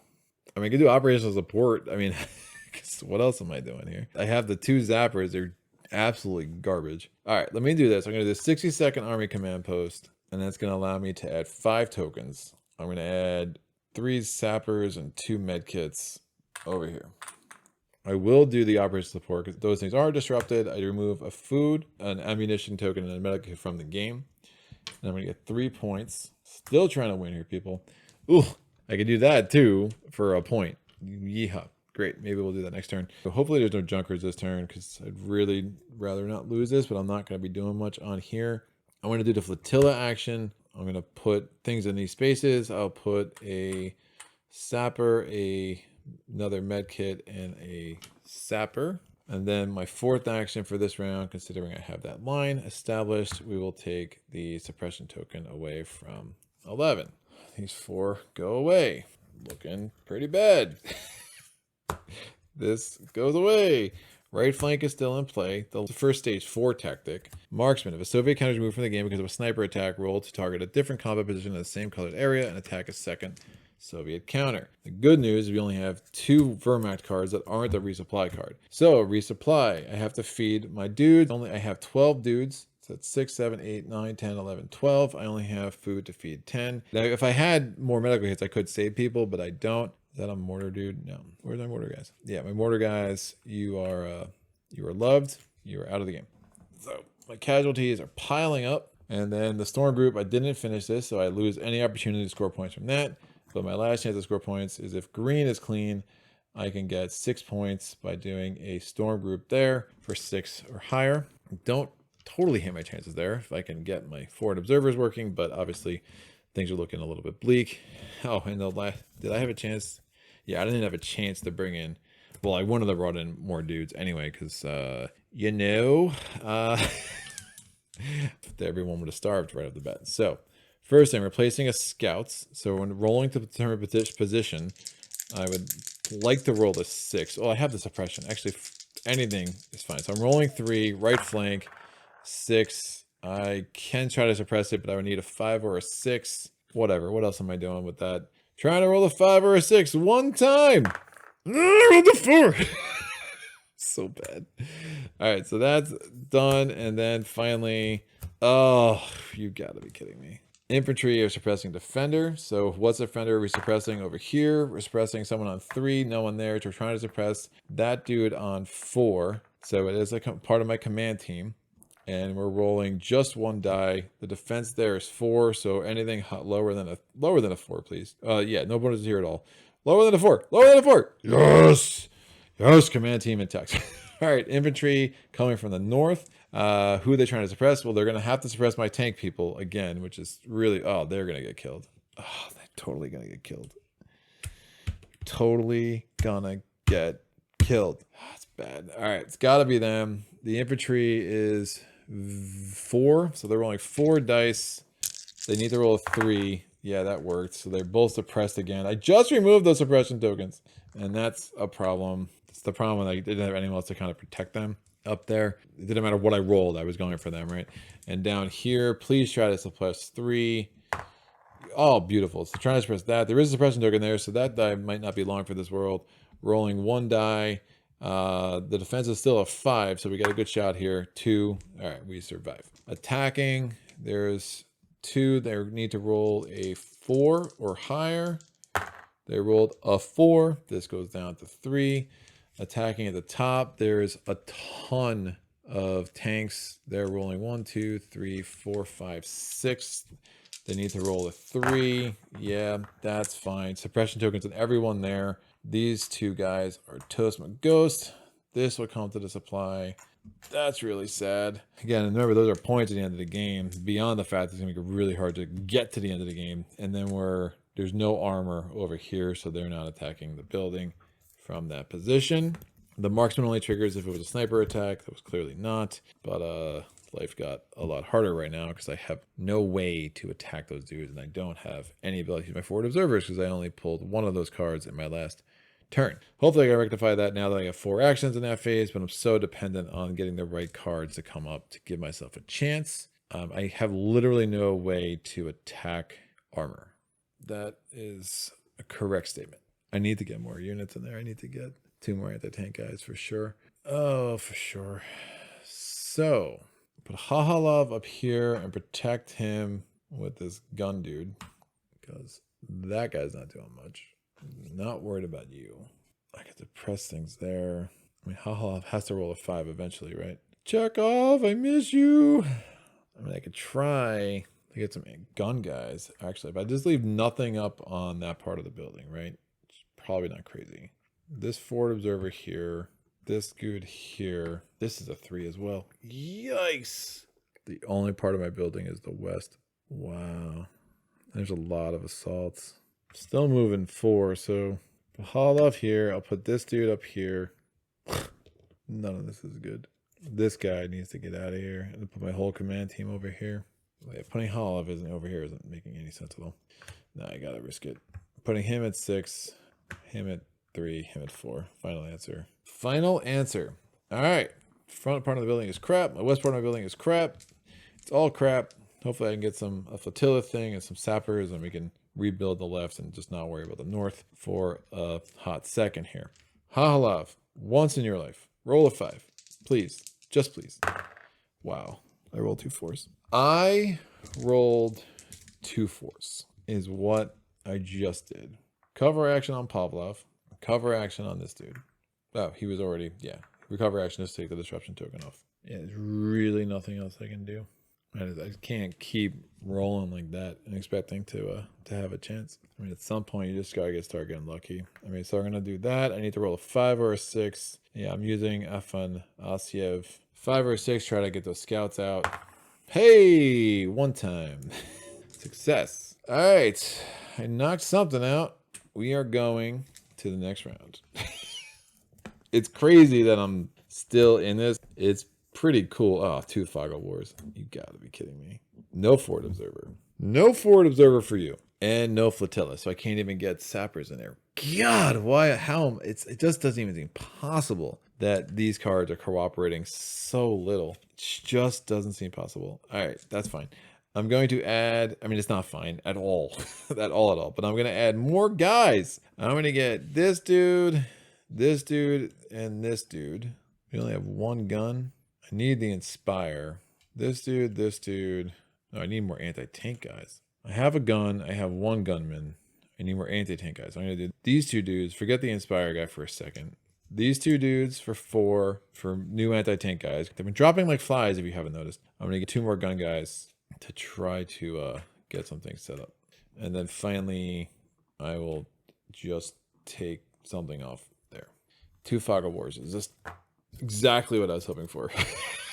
in that situation. Right flank comes out. This moves over. The new card is fire support. A Soviet counter is suppressed by mortar. Roll to target a different one and suppress that. Snipers or mortar suppress defender actions are both really bad for us right now. We're pulling 3. Oh, man. We're placing a machine gunner. We're only placing the 1, which makes me happy. We're replacing it'd be 3, 4, or 5. It's a 4. I'm going to try to suppress it. I'm rolling 2 dice. I just need a 4 or higher on one of them. Oh my gosh, I rolled 2 2s. Like, it's just incredible. Machine gunner. Perfect. Replacing a panzer. It's just awesome. Wow. We're placing this dude on 3. So now 1 away from being Toastman Ghost there. And then we're replacing this. Replacing a rifleman. I mean, I rolled a 3 for the game. I need to suppress this dude. I can roll a 4 in either one. I suppressed him, so I can ignore that rifleman. Isn't that just wonderful, guys? And girls. I don't want to assume too much here. Wow. Look at that. I don't think the milk house is happening. I'm just going out on a wild limb and just saying that's not a thing that we're going to need to worry about that. So we have things I can do. We're going to send these 2 guys and to do some shooting of anti-tank stuff. And we're going to do that up here. I kind of want to go for the metal worker's house, but I kind of can't deal with that right now. And we're going to move these 2 guys with this gun. And we're going to move them. I have no more suppression tokens anywhere, which is super awesome. We'll move them up here. I mean, do I want to just tank the west side of the building now? Which is an interesting conception. I have the zappers, so I just need to get the right cards. Yeah, I'll move them here and here, and I'll try to get some extra defense there. This guy on my command team is hurting. That's gonna have to be what it be. I won't get Hala back, but it's fine. We're gonna use these 4 guys I just put out. They're like next in line, rolling 4. I'm trying to take out the Panzer III so I don't get killed by that line of things coming in. I rolled a 6. That's enough. I should have went for the Panzer IV. I mean, if these guys die, I have literally no way to kill any tanks anywhere. So that's not great. I think I used these 2. Oh, they're only rolling a 2 anyway. Ugh. I would have moved these guys here to move Chernargalov up here. And that gives me some more options. I'm going to use Chernargalov. I just want a 4 or better. He's rolling 1 die. I got to start gambling a little bit. I rolled a 6. This rifleman is out. So that's nice. Yeah, it's just this point. We need to start getting lucky. Desperate times, kids. Desperate times. And then I'm going to get my command team dude back in order so I can try to move him out. And obviously Hahalov is still exhausted, but that is going to have to stand. When I moved, again, instead of moving that guy up there, I just moved him there, and then I just pushed him up here. Again, it's 4 moves. That's all legit. Still have to think about maybe doing that just for the 6 points so I can try to eke out some kind of victory here. Because remember, every counter for the Wehrmacht is -3, so that's minus 24 points right on the board, which is a lot. Kids, it's a lot. What do we get? No fog. Oh, fog of war. We get fog of war. Oh, I get no freaking forward observer again. Oh, it's so gross. And doing the 139th Signal Battalion doesn't make any sense to remove that. So let's get this in. Get a med kit like that. Like that a lot. We are going to then do the sapper action. I'm going to put this and get rid of this to increase this to a 4. And then finally, I'm going to do this to clear out the 13. 62nd, if I'm just chasing points to try to get some kind of victory here too, I still have the operational support options. So this comes off. We get another level 4 card, offensive. The card only applies to assault cards. Roll 1 extra die when making assault rolls with armor and suppress rolls with infantry during assaults this turn. Pulling 3. Oh man, it'd be so great if I can pull this off. So great. I feel like I'm getting slow rolled into garbage. Oh, machine gunners. Again, I have no more suppression tokens, so it's coming on the board. I didn't think there were this many infantry late, but I guess I just forgot. So where are you going? I would love a 2 or a 3. That could be it. That could be it. We have our first risk in place. Placing a scouts. If I roll a 3, game is over. I rolled a 2. Beautiful. It's gonna make it hard to do that storm group, but I'm kind of okay with that. And the Junkers are bombing Stalingrad. I'm rolling for 3 different planes. I rolled an 8. That gets a suppression token, disruption token. We rolled a 10. So much for my forward observers. And then we rolled, and I rolled a 12. 13 gets a thing. So we still have 4 actions in the Soviet card phase. So hanging on by a thread, man. This is like, I feel like I'm playing Zeds right now. This is like such a freaking horror movie. We can move some things. Yeah, I think we get the gunners up here. I gotta try to kill one of those machine gunners. So those 2 guys are gonna move here. We're gonna get this dude off of that wall because it's dangerous, and we're gonna put this guy here to protect him. So I moved 4. I still don't have a forward observer action worth anything. I'm gonna do a command action with Pavlov, and he's gonna give 3 recover action. We're gonna get Hahala back next turn, and this my only anti-tank machine team, not machine, it's a team. So recover, recover, recover. I have 3 more actions. We need to try to kill one of those machine gunners on lane 3. So that takes 2 more actions. I'm rolling 2 dice. I need a 4 or higher. I 5 and a 6. Don't, guys, save it. Save it. Please, just don't use it all up. Wow. And I have 1 more action. I mean, I don't know. I don't know. Yeah, I have no one in position to attack. I mean, I could use him, but that's going to be rolling a 1 die to try to get a 5. That probably doesn't make any sense. This is rolling 1 die to try to get a 5. I'll do a recover action on this jerk just because I can. Get these 4 back. Get the 3 recover actions I used back. This is ridiculous. I've rolled so bad. I'm a little upset about it. I mean, kind of upset about it. It's not great. 1, 2, 3, 4. Don't give me a fog of war. Oh, we're saying there's a chance. Saying there's a chance. Oh, I only got 1. Oh, these forward observers. Garbage. And I didn't even get a sappers again. I mean, you've got to be kidding me. This is bad. All right. We are going to do this action. This has no disruptions, and that doesn't have a disruption, so I can remove this from the game to get another point for operational support, because I am just chasing operational support. All right, that I can do only if that's cleaned. Awesome. I do get 4 actions. I'm going to take this off here. I'm going to do the flotilla action.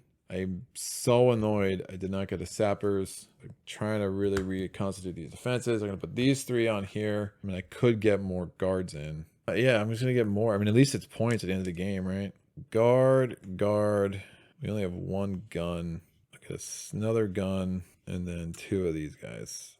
I'm rolling so much less than I want to, but like, I just need to get lucky. It's just total desperation here. This is like more like remember the Alamo. Just like we're fighting to the death, guys. So that phase is done. Fire support goes away. Didn't really come into play. Offensive still into play, so for assault cards, things could be bad.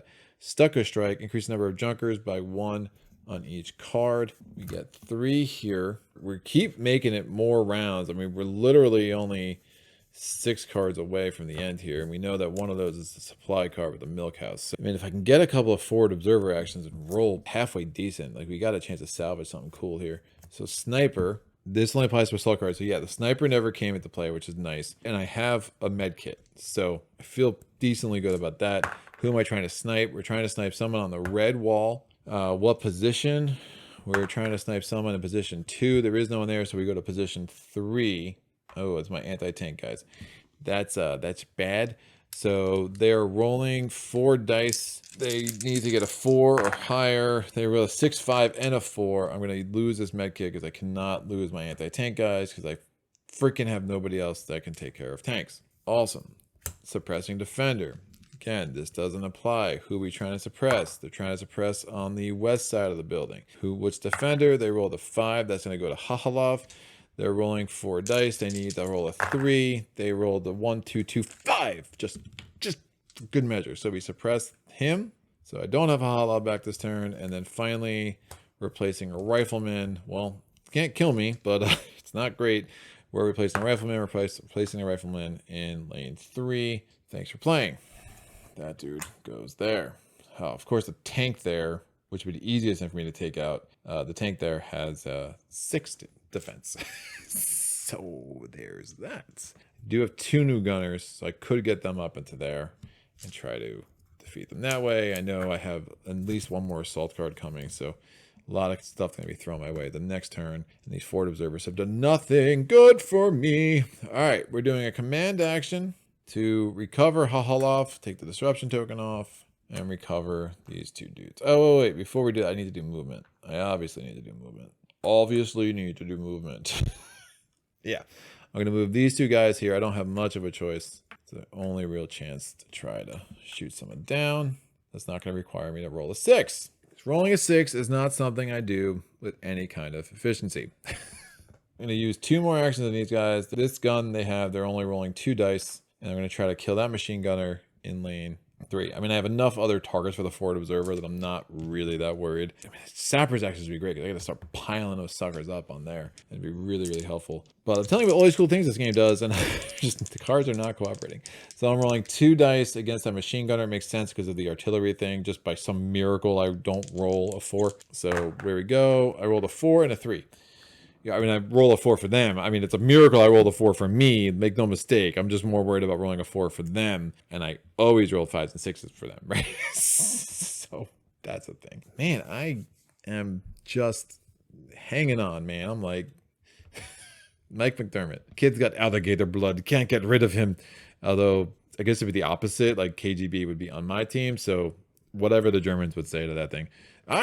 Alligator blood, can't get rid of him. Yeah, my German accent's amazing. You can all send me fan mail later about my amazing German accent. So I am going to go 50-50 shot, try to kill that rifleman because why not? I mean, the other why not is I wouldn't be able to get a forward observer in there, but I mean, really? Really, Greg? I think it's enough for me to not do it, actually. Yeah, that's actually fine. I would need back-to-back 3s or back-to-back 4s, and I'm in trouble, and I would lose. I would need the back-to-back-to-back 5s. I wish I felt better about coin flips here, right? Those guys are recovered. Those guys need recovery.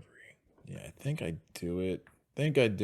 What the heck? Rolling a 50-50 shot, trying to kill those machine gunners.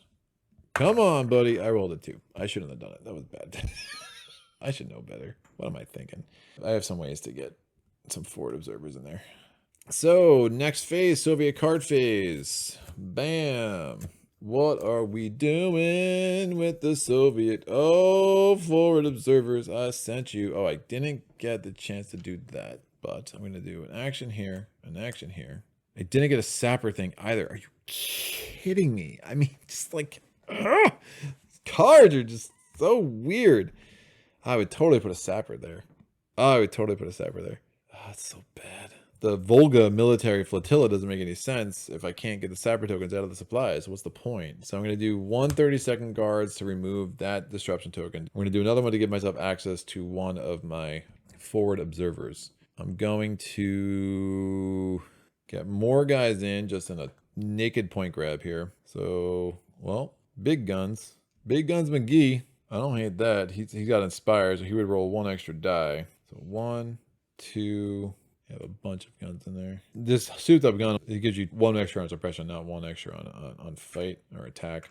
Otherwise, I would consider it. So let's get the gun do with Inspire. So that was 6 points of units I spent. And then finally, we'll do this one to clear off one of the tokens on the 267th and see if I can keep miraculously surviving this game, which should have killed me an hour ago.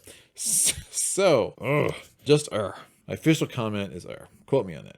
Man. So look, my score is going to be garbage. We'll just agree that my score is going to be garbage. I mean, I have 9 points, minus 27 for them, and then plus whatever I have here, right? This is not great. I just have to survive 6 cards, and one of them I don't need to survive. So I need to survive 5 cards that are trying to mess with me, right? Like just 5. This goes away. We had no assault. That's super nice. The penultimate card is camouflage. I wanted a defense value for infantry. Of course, that's the penultimate card. And of course, I just said penultimate twice. Penultimate, people, look it up. It's an SAT word. Yeah, that's so garbage. Oh, it's really not great. Oh, just don't kill my forward observer chance. Or me. Stug. I don't know where I mean, I wish I had a sappers in 4. I don't know. I don't know what's happening. I don't know who I am. I don't know where am I. Please don't roll a 4 or a 3. Placing a Stug, 3B, and I rolled a 3. Ugh. So standard. So standard. You go hither. I don't like you. Oh, come on. Panzer 3. Don't roll a 3. Oh, that's garbage. Wow. How do I roll back-to-back 3s? I'll play it out just for kicks, but yeah, that's a garbage roll. I rolled a 1. Back-to-back 3s. Don't roll a 4 or 3. No, I roll 2 3s. Okay, better. Planes would attack. Just playing it out. There's gonna be 5 planes on this one, by the way. So that's a 14. So this comes off. So there go my 4 actions of the turn in that phase. The second plane is an 11. Oh, there goes my forward observer action. That's super unfortunate. The third plane is a 14. That's disrupted. We get a fog of war. The fourth plane is a 5. There's a sapper token. Who cares? It wasn't like I could use them freaking ever anyway. Like, God, this deck came. Like, honestly, I feel like this deck cost me the game more than my rolls in a way. Like, I just wasn't able to do what I wanted to do when I wanted to do it. It just came out so funky. 14. That goes to 15. This comes off. Those 4 things were good while they lasted. Oh, wait. Actually, I still have my forward observer action, so that is fine. Again, we've definitely lost this. But for scientific purposes, I'm going to move a forward observer into here. Yeah, move these guards here. I'll move this guard back, those guard home. So I've moved 1, displaced that dude there, sent this out home. So I've really only had 2 in my movement. My third movement, I'm going to put this dude here to get the inspire action. And my 4th movement is whatever. I'm going to do my forward observer are attacking the Stug and the Rifleman. Now, they both have a defense of 5 because of camouflage, giving the extra 1 to the infantry. So I'm rolling 3 dice against the Rifleman. Oh, I rolled 3 6s. That's so hilarious. You will lose, and then you will roll all the 6s you ever wanted. I'm rolling against the Stug. I rolled a 6 and a 5. It's uncanny. I'm saving myself 3 points every time, right? You know what I could have done? I could have made a play for that storm group. Yeah, let me do that. If I just use this forward observer here, so I didn't even move anything. I moved those 2 guys just to get him in line with whatever, and I moved Hahalov up here. Yeah, I had a Rifleman and a Stug there. I mean, I'm risking losing in 3. I could have actually just leave Hahalov there, like where I wanted him. So if I use this forward observer action, I knock out these 2 things. Yeah, I'm going to make a play for points just because I can. And that's really nothing to lose right now. Nothing to lose right now. We're going to do stuff with these 2 guys. So he has Inspire, so I'm rolling 3 dice. We need a 6 against those scouts. I did not roll a 6. So the camouflage is going to thwart me in the end. And Hahalov, 2 dice. I need a 6. I did not roll a 6, so yeah, so much for that storm group. It was worth going for, especially since, I already lost it. But I was trying to see what kind of score I could salvage here. I'm only getting 3 of these things. I get a sappers. I mean, that's fun, I guess. I'll use this action. Well, let me get these back. 1, 2, 3, 4. I'll get the sappers action, take this off, put it here. Yeah, this one is more of a problem. I'm going to do the 13th command just to chase points with this. I promise if I die one more time, we're good. We're good. I'll get these 3 units in. So hopefully I just don't roll 3 next time. And then I will do with my final thing, I will put a thing on the 267th, and I could do some anti-aircraft because we started so well. And we had anti-aircraft, and it was great. And then it stopped being good. So this goes away. We still have the 1 defense to the infantry. When you place an infantry, immediately resolve an assault effect. Oh, it's so bad. Infantry strike. Yeah, this is a card that can make a huge difference. So the fact that we got it late is actually a blessing, but it's one of the reasons why we survived as long as we did. But when you place an infantry counter, immediately resolve an assault effect for all infantry counters on the board as if you played an assault Wehrmacht card. What do we got? Storm group. So we can't do this one. This one comes in. That's one. The second one is going to be infantry suppressed defender. So we look, there's one infantry there. What defender are we trying to suppress? Trying to suppress Pavlov. We are attacking with 1 die. It needs to be a 3. It is a 3. Pavlov is suppressed. We are going to do infantry on the top. What defender are they trying to suppress? They're trying to suppress 5. There are 1, 2, 3, 4 suppress value. Nothing here. We are rolling 4. Need to have a 4 or higher. They 2, 2, 3, 4. Of course they do. That defender suppressed. And then the infantry over here. What defender you're trying to suppress? 4 trying to suppress. Uranov. Uranov rolling 1 die. Needs to be a 5 or a 6. Of course it is, because Uranov is now suppressed. Armor, attack building. There's no armor on the west flank, no armor on the east flank, but we do have a ton of armor in the middle. So they're rolling a 1, 2, 3, 4, 5, 6, 7, 8, 9, 10 dice. That's a lot of dice. Only one needs to be a 4 or higher. Yeah, that accomplished the goal. So these dudes have suppression tokens. 1, 2, 3, 4, and this dude is no longer amongst the living. So that assault card is carried out. Last Wehrmacht card of the day, Junkers. There's only 4 of them because the Stucco Strike is out. I'm going to take that token off, roll 2 dice. The defense value of the Junkers is a 4. I managed to defeat none of them because that's how I roll. I rolled a 15, so we get a suppression token here, which puts another Fog of War in the deck. Doesn't really matter. Rolling again. We get a 9. Final answer. That goes there. 2 more planes. We rolled. It's a 11. Goes to 12. Goes to 13. And then finally we roll.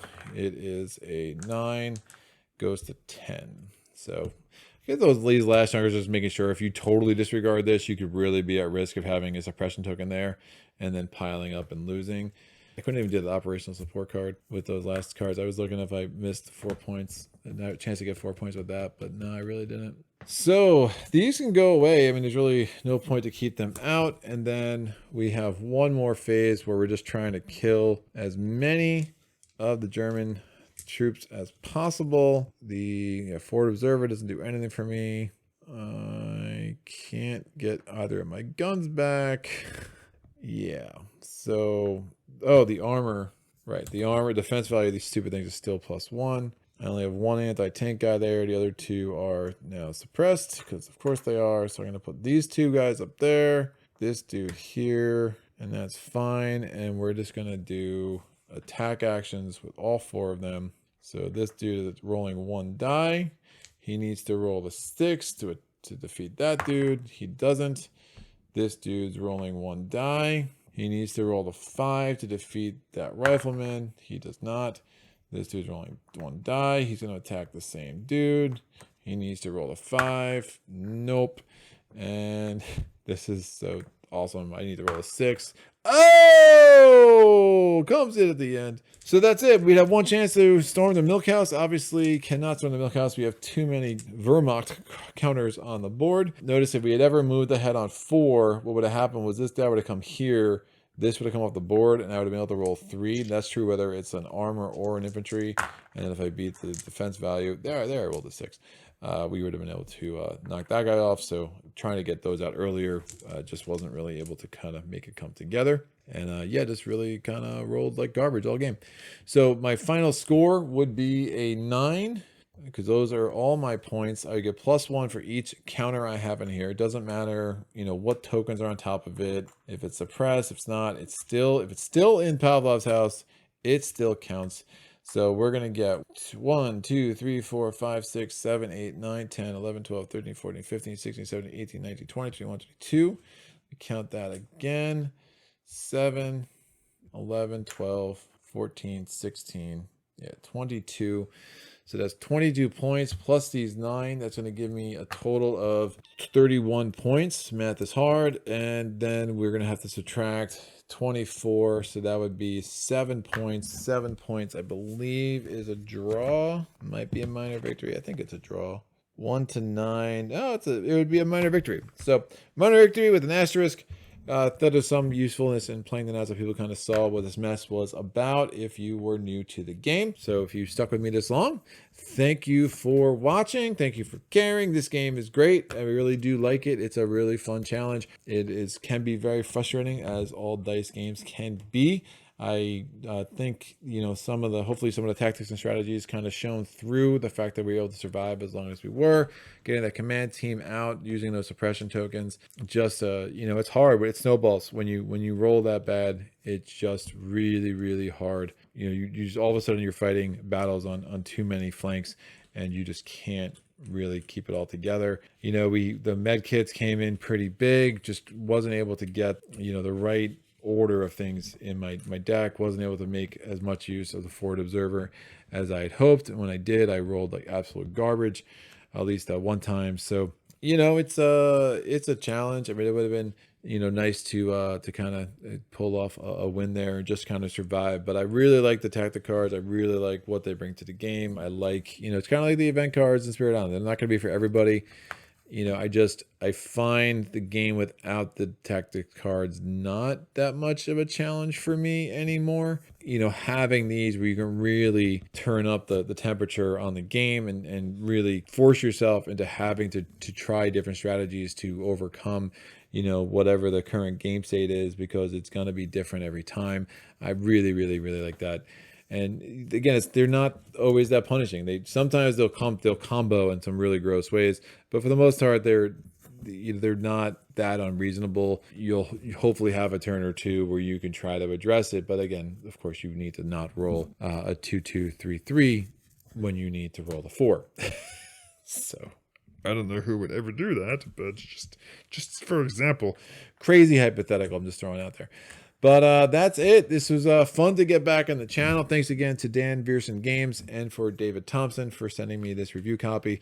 This will probably be the last Pavlov's House on the channel. If anybody wants to see another one, by all means, though, I'm open to requests to see this again.